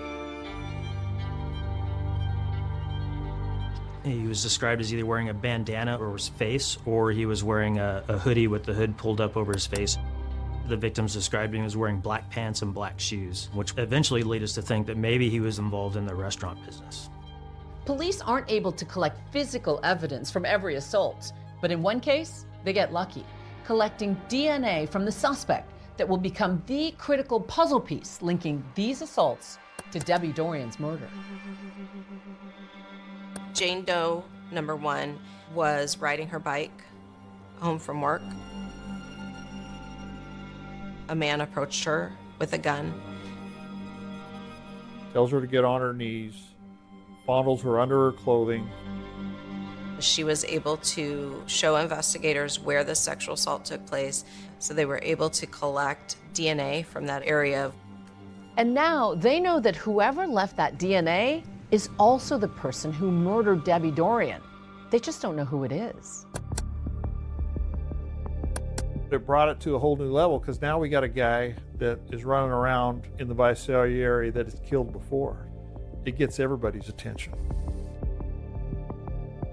Once I heard of the case-to-case hit, I was so excited I jumped in my car and immediately went to Visalia. This guy is still around. We've got a shot at getting this guy now. Working together, the team in Fresno and Visalia conduct background checks, interviews. They collect and test well over 100 DNA samples, but they just can't seem to hit their mark. They were chasing what seemed like a ghost, and the clock was ticking. Once we had exhausted our leads in Visalia, we were desperate. You never know when he's going to get the urge to hit again. You never know if he's going to escalate or whether he's going to go back to something else. He could strike at any time. There were times I couldn't sleep at night because what can we do? So as the years go by, I said, you know what, we have to preserve the cases that we have. You know, statute of limitations on sex crimes was 10 years in California, and we were approaching the 10-year mark. So the clock is running out. The prosecutors decide, well, we have the DNA. We have a commonality. We can identify this DNA profile. We just don't have a name. We just don't have a name. Lieutenant Puter wrote a John Doe warrant for the DNA profile, and that was very instrumental because what it did was preserve the statute of limitations. The warrant officially stops the clock on the statute of limitations. It's the first of its kind in the county, say authorities, buying the team more time to find their John Doe. We knew that if we could find this person, that we really had him, which, you know, is a big part of the puzzle. A puzzle that's about to get some help from an unlikely source, a serial killer. I'm sure the detectives back then couldn't imagine this. It's crazy. I really felt this was going to crack the case. A killer with decades-old secrets is in their sights. Peter, sorry, but we got to check all the boxes off. And the victim, the survivor, who promised to take her attacker down. All I remember saying is, I'm going to get you. You're not going to get away with it.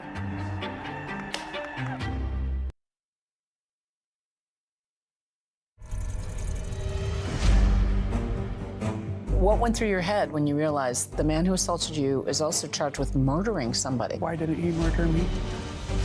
Debbie's dad found her body in her bedroom early this morning. If it could happen to Debbie Dorian, it could have happened to any of us. This case is often referred to as a million-piece puzzle. This is just a sample, right? This is a fraction of what was collected. Trace evidence, fibers, fingerprints. We have to find this monster out there. Have you ever seen that girl? Nope. You don't know her? On the surface, he did seem like, you know, your next door neighbor. His alter ego, Nick Steele, online. More of a fantasy. He talked about his bedroom looking similar to 50 Shades of Grey. It was crazy. It was crazy. Her name was Debbie Dorian.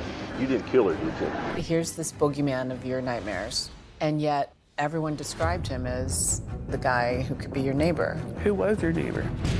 Yeah, I hope you find him. I hope we do catch the guy.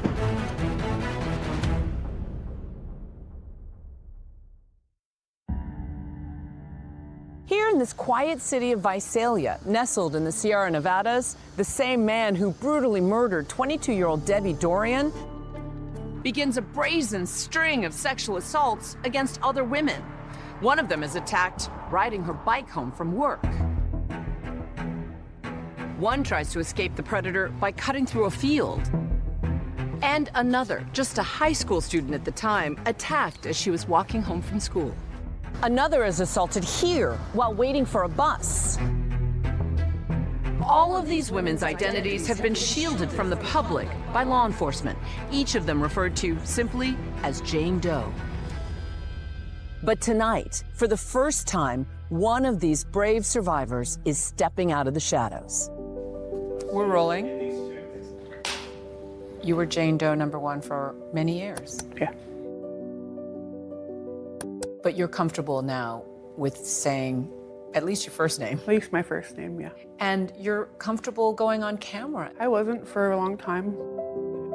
And when we sat down for her first interview, she told us she was ready to reclaim her voice, taking back what she says was stolen from her at just 19 years old when she moved to the Central Valley of California. It was your love of horses that drew you here. Yes. You kind of had your future mapped out in your head. I wanted to be a horse trainer. And you were an independent young woman. Yes. That's what I thought. And then you're riding your bike home from work one day. I was about 3 blocks away from my house, and I saw a gentleman pull out of a street. It was 10:30 at night. There was nobody on the road. He grabbed my handlebars and had a gun. And you saw the gun? Yeah. Told me to get off my bike and get on my knees. He told me if I didn't, he would kill me. And I believed him. I was 19. You have a gun to your head and you do what you're told. And the whole time, all I remember saying is, I'm gonna get you. You're not gonna get away with it. That's feisty. Yeah. With a gun pointed at you. I didn't know what else to do. Beth says the man concealed his face. She could only see his eyes in the dark. She was sexually assaulted. And then she says the man fled. He told me to stay where I am, count to 10, and turn around and go home. If I turned around or tried to come and find him, he knew where I lived and he would kill me. He told you he knew where you lived. That is so frightening. By the time I got to my apartment, I threw my bike on the grass, called my sister. About a minute later, 4 detectives and police and everybody was in my apartment. Jane Doe had the presence of mind to quickly report. Reporting, patrol officers were able to quickly locate the crime scene and collect the DNA evidence. And then over the course of the next 3 years, we had another 3 different crimes, all of similar MO. And really, it wasn't until maybe the 3rd or the 4th crime that we realized we had the same suspect and we had a pattern. The DNA collected in Beth's case is compared to other crimes in the National Criminal Database, called CODIS. And that's when things take an unexpected turn. That case-to-case hit. Whoever left the DNA at Debbie Dorian's crime scene committed that sexual assault. Knowing he was in the Visalia area was the first big boost we had since the murder of Debbie Dorian. Just like yours. What went through your head when you realized the man who assaulted you is also charged with murdering somebody? Why didn't he murder me? That's the first thing that came to my head. Because I asked when the murder was. It was 96, and mine was 99. Why do you think you survived? God only knows. I don't know. And as the years clicked by, I would get a phone call every 5 years or so saying my case is still open, and they're like, oh, okay, well, thanks for the call, and that was it. The thought that we would never catch this guy was not something I wanted to live with, you know. For the victims in Visalia, and then for Dorian family, it's something that I wanted to do everything in my power to find this guy. Sorry, I'm getting emotional. the string of attacks on women seems to suddenly end. But even though the perpetrator appears to have stopped, Vince Zavala won't. In the Debbie Dorian case, we had over 286 pieces of evidence submitted for analyzation. Delia moved up the ranks and eventually became the director for the entire Fresno Regional Laboratory. Whenever I needed help pushing evidence through, I would call Delia. He was very persistent. He would bring additional references, maybe registered sex offender cases that sort of look similar. We collected DNA from over 146 individuals and compared to evidence left at Debbie Dorian's crime scene. 146 DNA tests. And that's on top of the mountain of evidence Vince has collected throughout the years and shared with new detectives who would join the case. This is just a sample, right? This is a fraction of what was collected at the evidence warehouse. It's just shelf upon shelf of evidence. In 2018, after nearly 2 decades of investigating, this now very cold case is about to heat up, thanks to the arrest of another serial predator. We have identified Joseph James DeAngelo as the sole suspect in the Visalia Ransacker crime series. The Visalia Ransacker case was really kind of criminal lore throughout Visalia, throughout my entire career. Ultimately, that entire case would become the Golden State Killer. We begin with that bombshell arrest. They say cutting-edge DNA testing allowed them to make a match. I heard like everyone else, and then a thought came to my mind. Why couldn't we use the same DNA technology used to capture the Golden State Killer on Debbie Dorian's homicide case? Visalia Police Department worked on that task force, and I knew a lot of those detectives, and that started the ball rolling. A very dear friend of mine who's the retired Sacramento County DA, Anne Marie Schubert, who was just an essential part of solving the Golden State Killer case.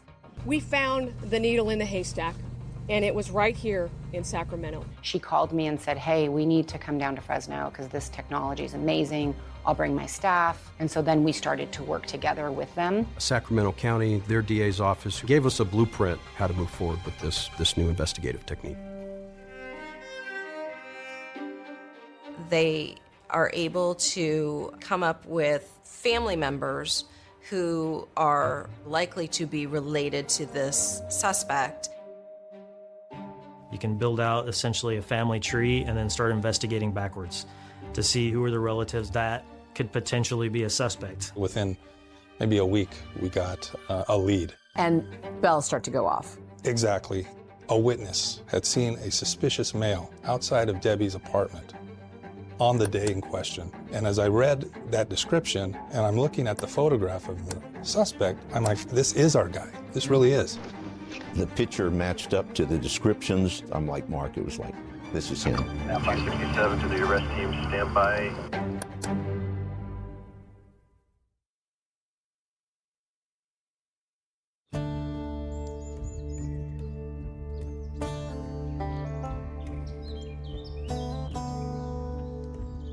This is a pomegranate orchard.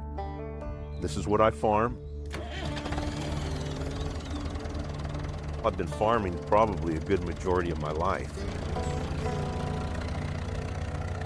Farming is much like investigating cold cases because there's a lot of unknown, there's a lot of hard work, and you don't know what you're going to end up with.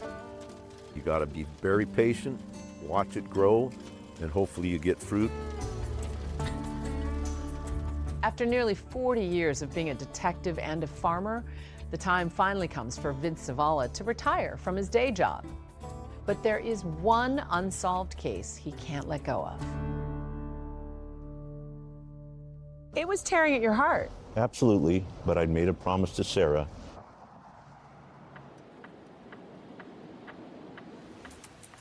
When I retired, I talked to Chief Dyer because we were friends. I realized as a police chief, there's more than I can do, and it's bring Vince back. He allowed me to come back as a reserve police officer, which gave me police officer powers when I was on duty, and that was important. But no police officer pay. I told him I didn't want to be paid. With that genetic genealogy DNA match in hand, Vince was more hopeful than ever that his years of investigative work were about to bear fruit. Probably the best lead we've had in over 23 years. This could very well be our guy. They are able to take this genealogical DNA and ultimately they came up with a name, Nicky Dwayne Stain. He married, had a couple of kids. His work history was very solid. No criminal past that we could see. This is a normal guy, but then you think, well, a normal guy could have committed this. That's why we haven't been able to find him. He was living in Visalia, in the city. He raised his kids, was at the PTA. His focus was the family, and he did work for charity organizations. Now that detectives have a name, they want to talk to this guy. They discover that he's been divorced and working at a food court in the local mall. Turns out that early hunch that their suspect may work in the restaurant business was spot on. We were all hands on deck. Let's do what we got to do. Let's get a DNA sample from him. Our primary mission was to look for anything that he would publicly discard that we could obtain a DNA profile from. So we thought a trash run might be the best opportunity.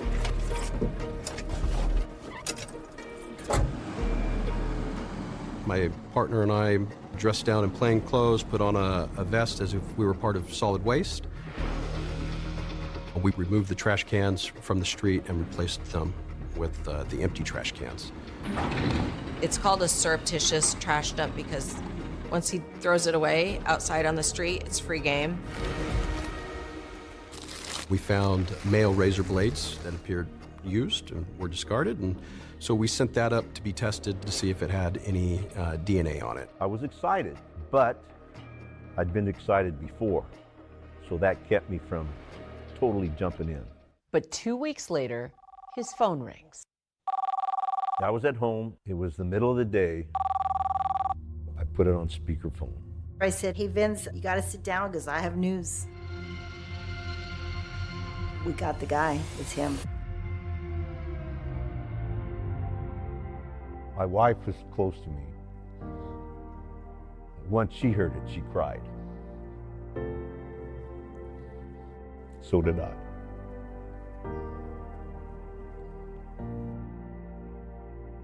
As I've gotten older, I've gotten more emotional. I'm pretty old now. I was happy. It was good. It was a lot of years of work. Nikki Stain was our 147th individual who we obtained a DNA sample from for comparison, and he was the match. Okay, you're good. We're out of the car. Their next stop is that shopping mall in Visalia to surprise Nikki Stain with a visit. There's a couple of customers, Chris. You don't feel comfortable with the We'll just wait, hang back. Yeah, they're off. I don't see how we're going to be able to talk to him over the counter. We went to his workplace asking for him. Hi, is Mr. Stain in? Mr. Stain in? Yeah. Hi, Mr. Stain. My name is Vince Zavala. It's Bob Sodas. We're doing some grunt work here. We're looking into a matter that happened a while ago. Take 5 minutes. Okay. That's fine. We began to ask him some questions. Have you ever seen that girl? No, you've never committed any violence against her. No, I haven't committed anything. I don't know her, so I wouldn't know how to. Yeah. So have you never committed violence against anybody? No violence against anybody. But Vince hasn't waited this long and come this far to take no for an answer. Her name was Debbie Dorian. She was found murdered. You didn't kill her, did you? No. Nikki Stain denied knowing Debbie. During our conversation with Nikki Stain, I told him, I says, look, we've been asking everybody we talked to if they would voluntarily give us an oral swab to compare to evidence that's at this scene. But if you haven't been there, I mean, you know, it's just kind of a mundane thing. Yeah, it sounds like, I don't know, that sounds like, I don't know if I want to do that. Stain refuses to turn over his DNA, and the interview seems to come to an end. We thanked him for his time. As we were walking, Nikki Stain stops. He looks me in the eye, and he says, yeah, I hope you find him. I hope we do catch the guy, and thank you. Have a good day. We had an arrest team standing by the exterior door 257 to the arrest team, stand by. where he was going to have to re-enter the mall back to his place of work. Nikki Stain. Hi. Put your hands behind your back. Turn around, man. 5 seconds later, he's arrested. He was ultimately arrested at that time on the sexual assaults from the Visalia cases. Nothing on this person. Shortly after Nikki Stain was handcuffed, I made a telephone call to Sarah. He called me and he says, we actually have him. We have him in custody. And I said, really? Really? This is really something. Yeah, called all my friends, called everybody. Guess what? Guess what? Guess what? Yeah, it's really happening. Go ahead and have a seat in it. As police begin talking to Nikki Stain, they're about to discover that he is anything but the guy next door. If you have my phone, you'll be able to see that because it has like 400 videos on it.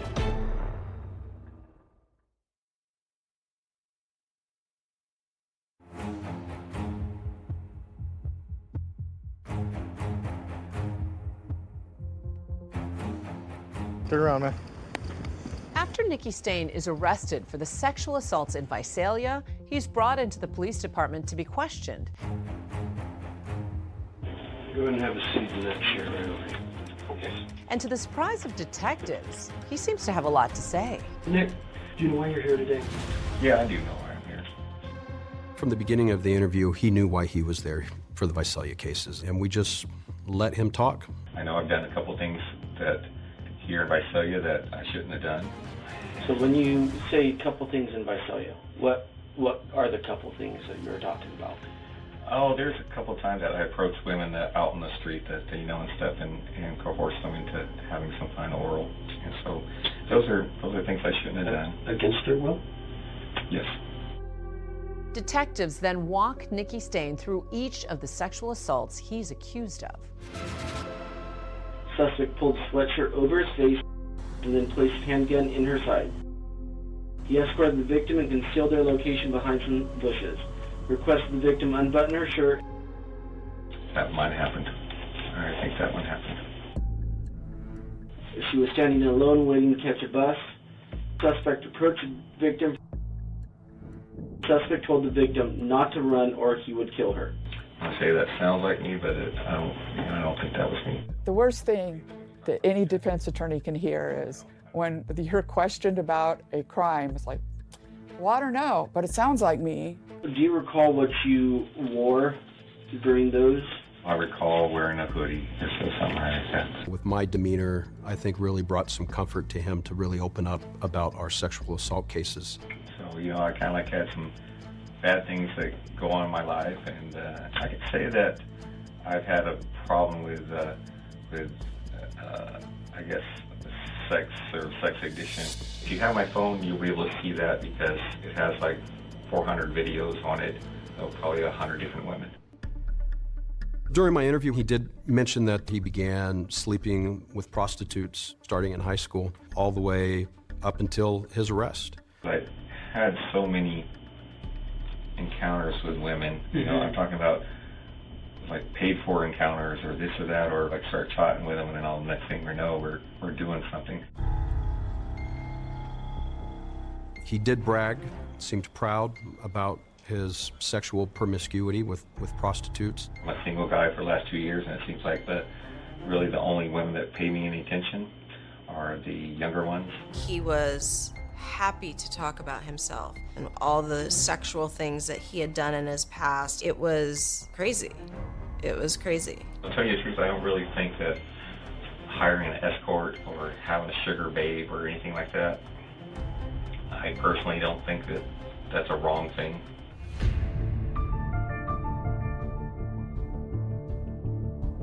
He talked about his bedroom looking similar to 50 Shades of Grey.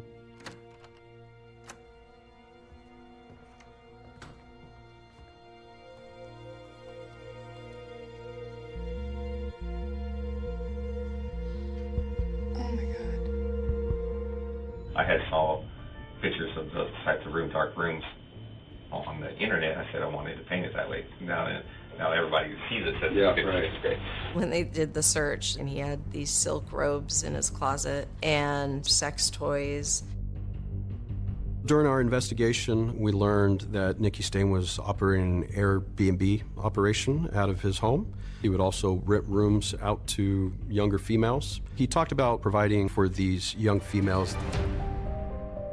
Investigators also find what appears to be a fake Facebook profile where Nicky Stain calls himself Nick Steele and claims to be chairman of a Fortune 500 company. His alter ego, Nick Steele, yes, online, pointed in a different direction. Yes, I think more of a fantasy. He also posted videos of himself on that Facebook page, going out to party. Okay, I'm going out tonight. Was he sort of baiting women online? Oh, I don't believe so. I think it was more about, this is me. I'm capable of this. I'm so attractive. I'm so, my proudness is such that, these things happen in my life. During our search warrant at his residence, we located that he had a wall plug camera in one of the roommates' bathrooms that was associated to a younger female. There were also allegations of peeping Tom. Yes, it's kind of a voyeurism, obviously, and then it steps into inappropriate actions. Inappropriate actions that land Nicky Stain with a misdemeanor peeping charge. Stain pleads not guilty to the charge, which is eventually dropped. He definitely had some sexual deviances. But as Nicky Stain's defense attorney points out, sexual deviance doesn't necessarily equate to murder. It was separate and apart. Usually people move forward as far as the seriousness of their crimes. And so it was odd that there was this homicide, but then later there's peeping Tom activity and assaults. The violence seemed to de-escalate. Yes. And back in that interrogation room, when the conversation turns to Debbie Dorian's murder, Nicky Stain's not done talking yet. The detectives there today before you guys arrested me, he brought up an interesting case. One that, it does shock me.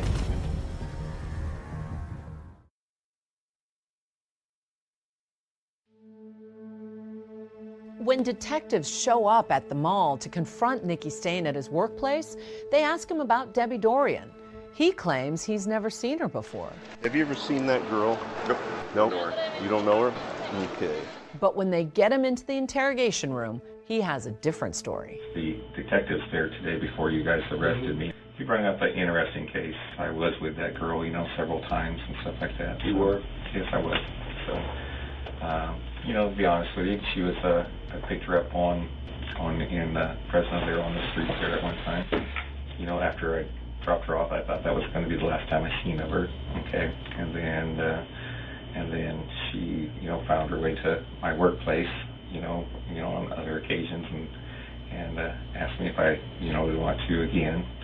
He acknowledged that he did know Debbie and that he had been to her apartment multiple times for sex. The stunning allegation that Stain and Debbie had met for consensual sex is something prosecutors dispute, but his new defense team will now try to prove. Brian Pinto is the defense's lead investigator. I spent a lot of hours in the jail with Nicky Stain. He's probably one of the most intelligent clients I've ever had, but he's also one of the most complicated and mysterious. Brian attempted to track down co-workers and acquaintances from Stain's past to back up his story. Did you have any verifiable evidence that they had met before or that this was consensual in any way? A lot of people that he gave me that would potentially back that story up were people that he worked with, that he only remembered first names.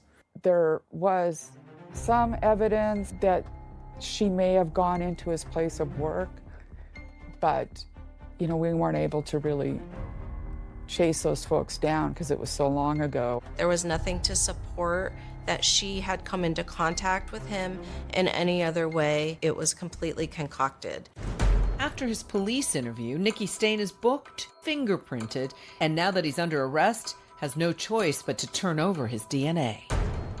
The authorities reach out to Beth, who spent years as Jane Doe number 1, with the news she never expected to get. They told me that they got him. Say that again. It took me a couple times for them to tell me that they got him and that there was going to be a press conference the next day. It was the last press conference that I held as a police chief, so it meant a lot to me. Nicky Dwayne Stain is the primary suspect in the rape and murder of Debbie Dorian. I locked myself in my room and I watched it. And I bawled my eyes out. And all of those emotions that came back hard. Nikki Stain is every woman's nightmare. And what did you mean by that? Nikki Stain looks like an average guy. He looks like a normal person. He blends into the background. Yeah, he blends in.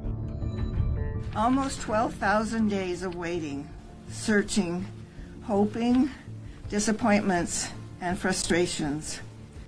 What this arrest has finished is the struggle to always be searching. Nikki Stain is charged with 4 counts of sexual assault in the Visalia attacks and for the murder of Debbie Dorian. In 2020, the Fresno DA's office takes the lead on prosecuting the cases. Stain pleads not guilty to all the charges. I'm the City Hall and Courts reporter at ABC 30 Action News here in Fresno.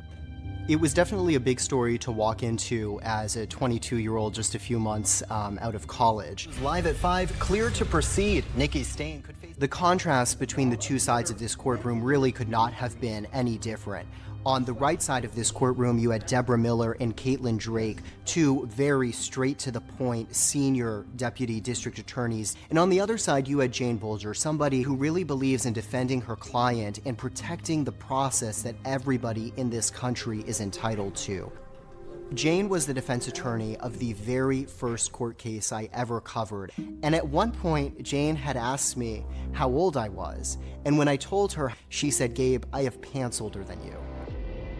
It was the fall of 2023 when this preliminary hearing started, but in so many ways that courtroom went back to 1996. The judge orders that no civilian witnesses can be shown on camera. I put on the neighbor of who had seen the white male at Debbie's doorstep on that Tuesday. He basically knocked on the door, and it wasn't a confrontational kind of encounter, but she let him in.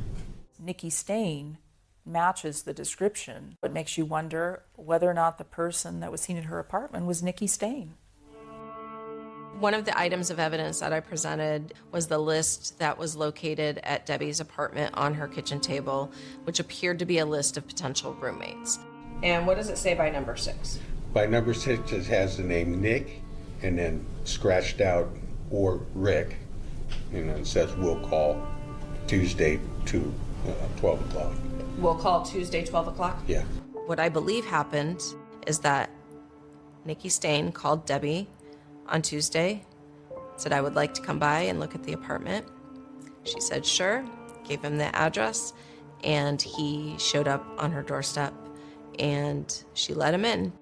I put Peter Dorian on the stand. After years of not speaking publicly about his daughter's case, Peter Dorian has to recount those horrible moments when he finds her in her apartment. What did you see when you entered Debbie's bedroom? She was lying on the floor. Was she moving? No. Is there anything else about Debbie that you noticed that morning? Well, she was lying face up. Her mouth and nose had been taped shut with some gray colored tape, so it prevented her from breathing. We had 2 of the sexual assault victims from Visalia testify at the preliminary hearing. When you saw him in the courtroom, did anything register? The eyes and the voice. The eyes and the voice, you're always going to remember that voice. What went through your mind when you heard it? That's him. Holy crap, that's him. She was able to describe what happened to her in the courtroom in front of Nikki Stain. It was something to watch. How dare you be able to go on living knowing what you did, that you have destroyed who knows how many people's lives, and you can continue your life like nothing happened. How dare you? When prosecutors and the defense said that she was free to go, she just sat there and she wept. You could tell that she has never walked away from this, that it has been with her every single day. And prosecutors have one more piece of evidence up their sleeve. Hello, This call is from a correction facility. Recordings of Nikki Stain's phone calls from jail. Hello? Hello, Mom. And Nikki Stain just keeps talking.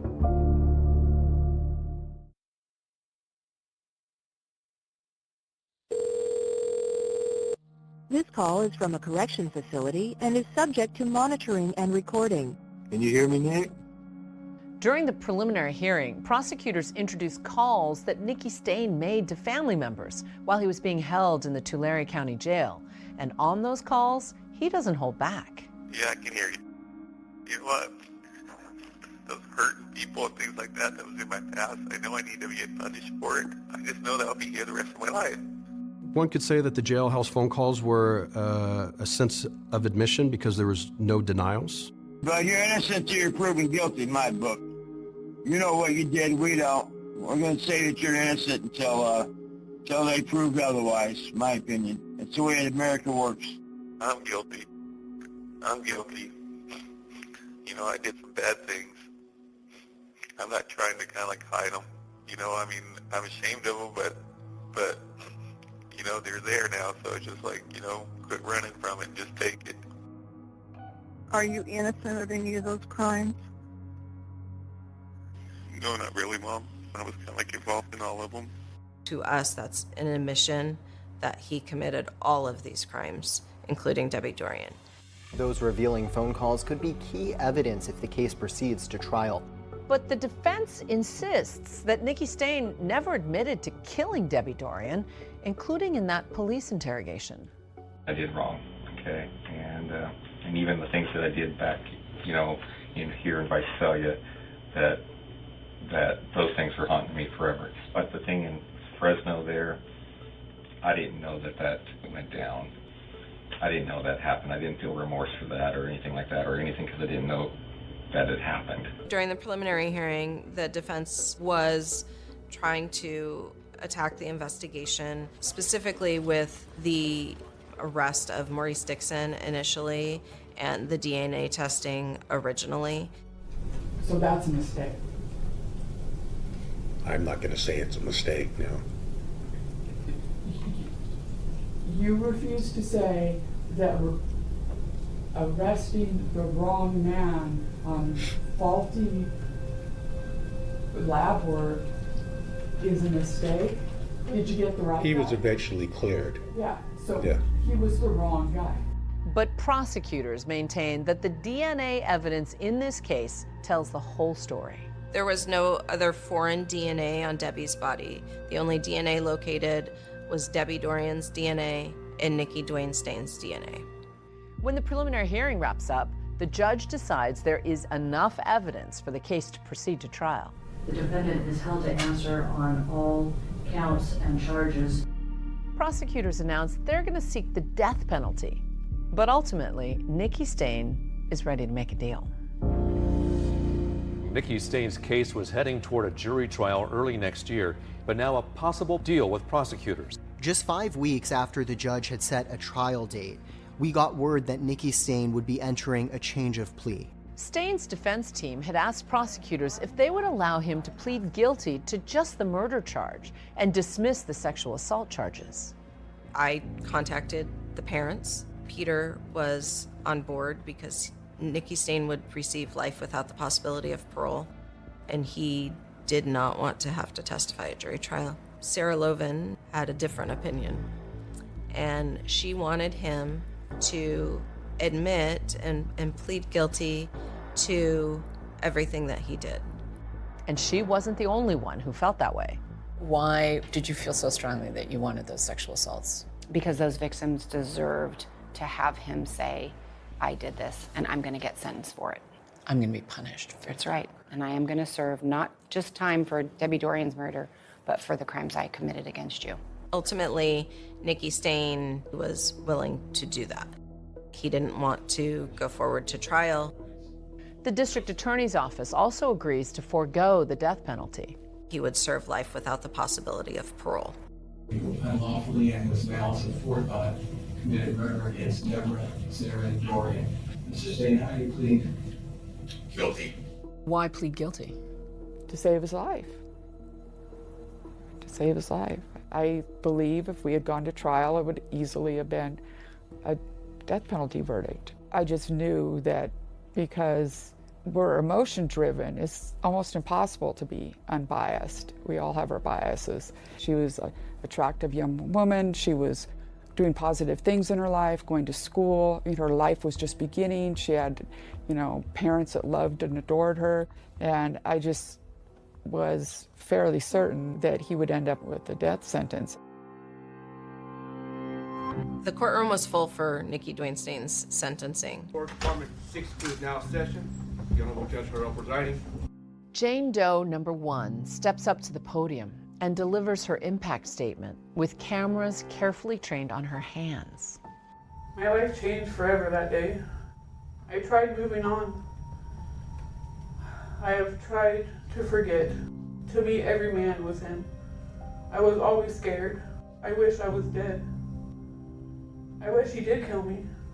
It would have been a lot better than having these thoughts in my head and flashbacks, the night playing over and over again in my head. Your statement was incredibly powerful. Hopefully it got through to him that I wish he would suffer just as much as all of us did. I hope that he knows that I got him. That's it. Thank you, Jane Doe 1. And you also said you wanted to speak on behalf of other survivors. Yes. And give voice to them. If anything comes of this, I would just hope that people come forward and people will get the help that they need. Because it took me a long time. But the final words spoken in that courtroom would stun everyone. It was a raw moment. I screamed and screamed. Everything went dark. I knew my life was over.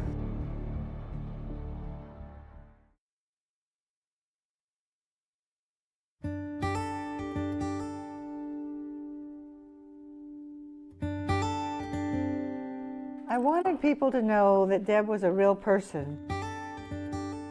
She was a beautiful baby, a darling little girl. She went through all the things that children go through. These are her ballet slippers when she was 5. And these are her riding gloves. I just want people to know she had these little hands. They felt things, and they were sweet. We have waited and searched for this murderer for 28 years and 10 months, 29 Christmases, and almost 29 birthdays.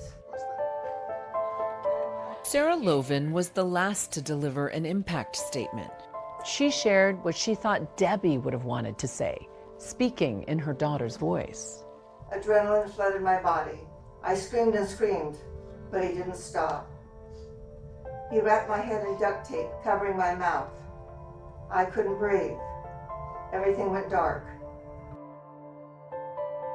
I would never take a hike with John, the love of my life. Spend time with my mom. I wouldn't have a wedding. I wouldn't be a beautiful bride. My dad wouldn't walk me down the aisle. I knew my death would break my mom's heart and change my dad forever. The pain that they suffer is deeper than anyone can know. Though he took my precious Deb, he did not take my soul. I am wiser and stronger than ever from having to go through this ordeal. He has the rest of his life to pay for what he did, and he will pay for his evil actions. It was a powerful statement. It was a powerful and emotional moment for everyone in the courtroom. At this point, sir, you are remanded in the custody of Fresno County Sheriff to begin serving your time. He no longer has the power. Whatever he wants for power, it's behind bars.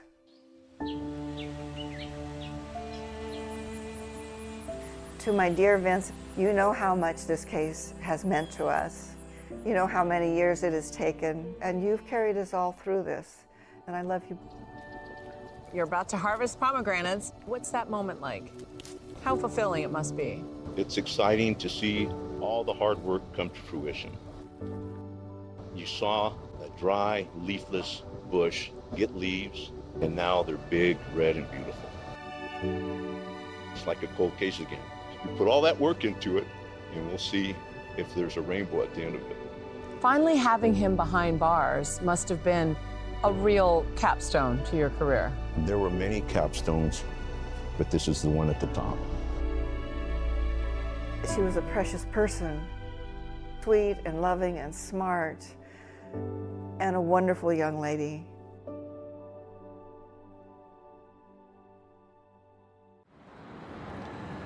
A mother's never-ending love. Debbie's mother, Sarah, did get to meet and hug that brave survivor, Beth, in court.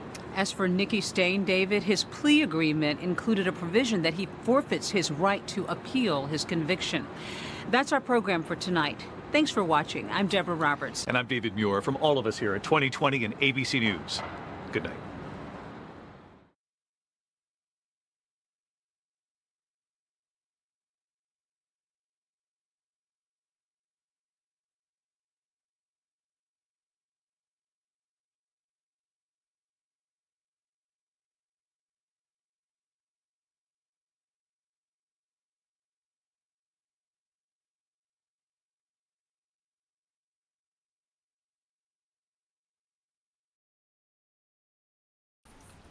All right, guys, thank you very much for coming today. I have called you for a very special thing. We have an event day after tomorrow, and Khushi, you will make the necessary arrangements. Khushi, Yeah, sure, sir. you seem a bit off today. Everything is good, sir. Don't worry, I will do. All right, I am counting on you. All the very best.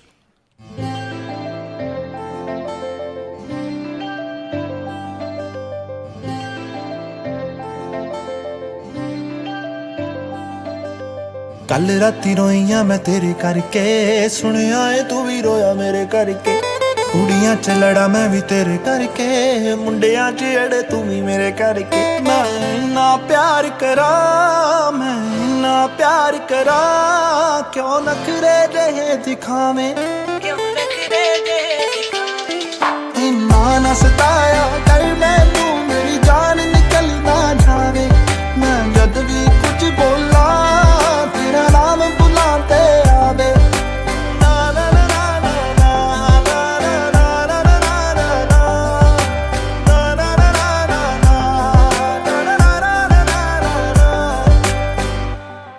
ਪੁੱਛਦੀ ਮੈਂ ਤੈਨੂੰ ਮੈਨੂੰ ਸੱਚ ਸੱਚ ਦੱਸੀ ਵੇ ਇੱਕ ਵੀ ਨਾ ਗੱਲ ਵੇ ਤੂੰ ਦਿਲ ਵਿੱਚ ਰੱਖੀ ਵੇ ਦੁਨੀਆ ਨਹੀਂ ਚਾਹੁੰਦੀ ਵੇ ਤੇਰਾ ਮੇਰਾ ਪਿਆਰ ਵੇ ਸੁਣ ਮੇਰੀ ਸੁਣ ਲੈ ਯਾਰ ਵੇ ਨਹੀਂ ਸੋਹਣਾ ਲੱਗਦਾ ਏ ਹੈ ਜਦੋਂ ਵੀ ਲੜਦਾ ਏ ਜਦ ਵੀ ਕਿਸੇ ਨਾਲ ਗੱਲ ਕਰਾਂ ਮੈਨੂੰ ਪਤਾ ਵੇਖ ਕੇ ਸੜਦਾ ਏ ਰਾਜ ਤੂੰ ਹਰ ਵਾਰੀ ਹੋਏ ਰਾਜ ਤੂੰ ਹਰ ਵਾਰੀ ਲਾਰੇ ਲਾਵੇਂ ਇੰਨਾ ਨਾ ਸਤਾਇਆ ਕਰ ਮੈਨੂੰ ਮੇਰੀ ਜਾਨ ਨਿਕਲ ਨਾ ਜਾਵੇ ਮੈਂ ਜਦ ਵੀ ਕੁਝ ਬੋਲਾਂ ਤੇਰਾ ਨਾਮ ਬੁਲਾਤੇ ਆਵੇ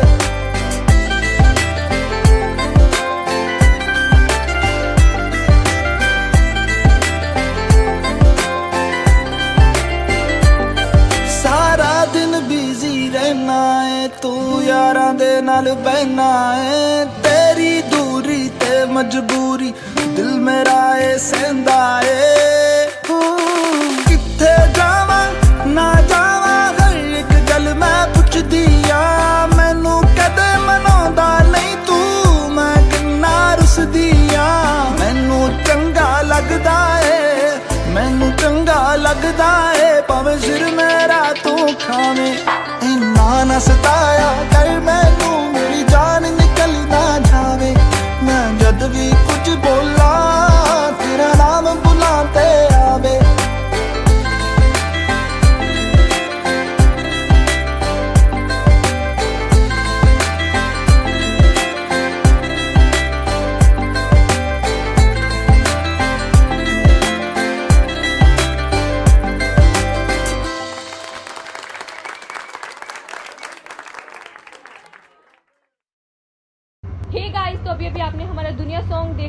प्लीज़ कमेंट करके बताना कि आपको सॉन्ग कैसा लगा। एंड हाँ, वीडियो को लाइक करना, जाने से पहले रिपल म्यूजिक स्टूडियोज़ के चैनल को सब्सक्राइब कर लेना। Thank you, bye bye everyone.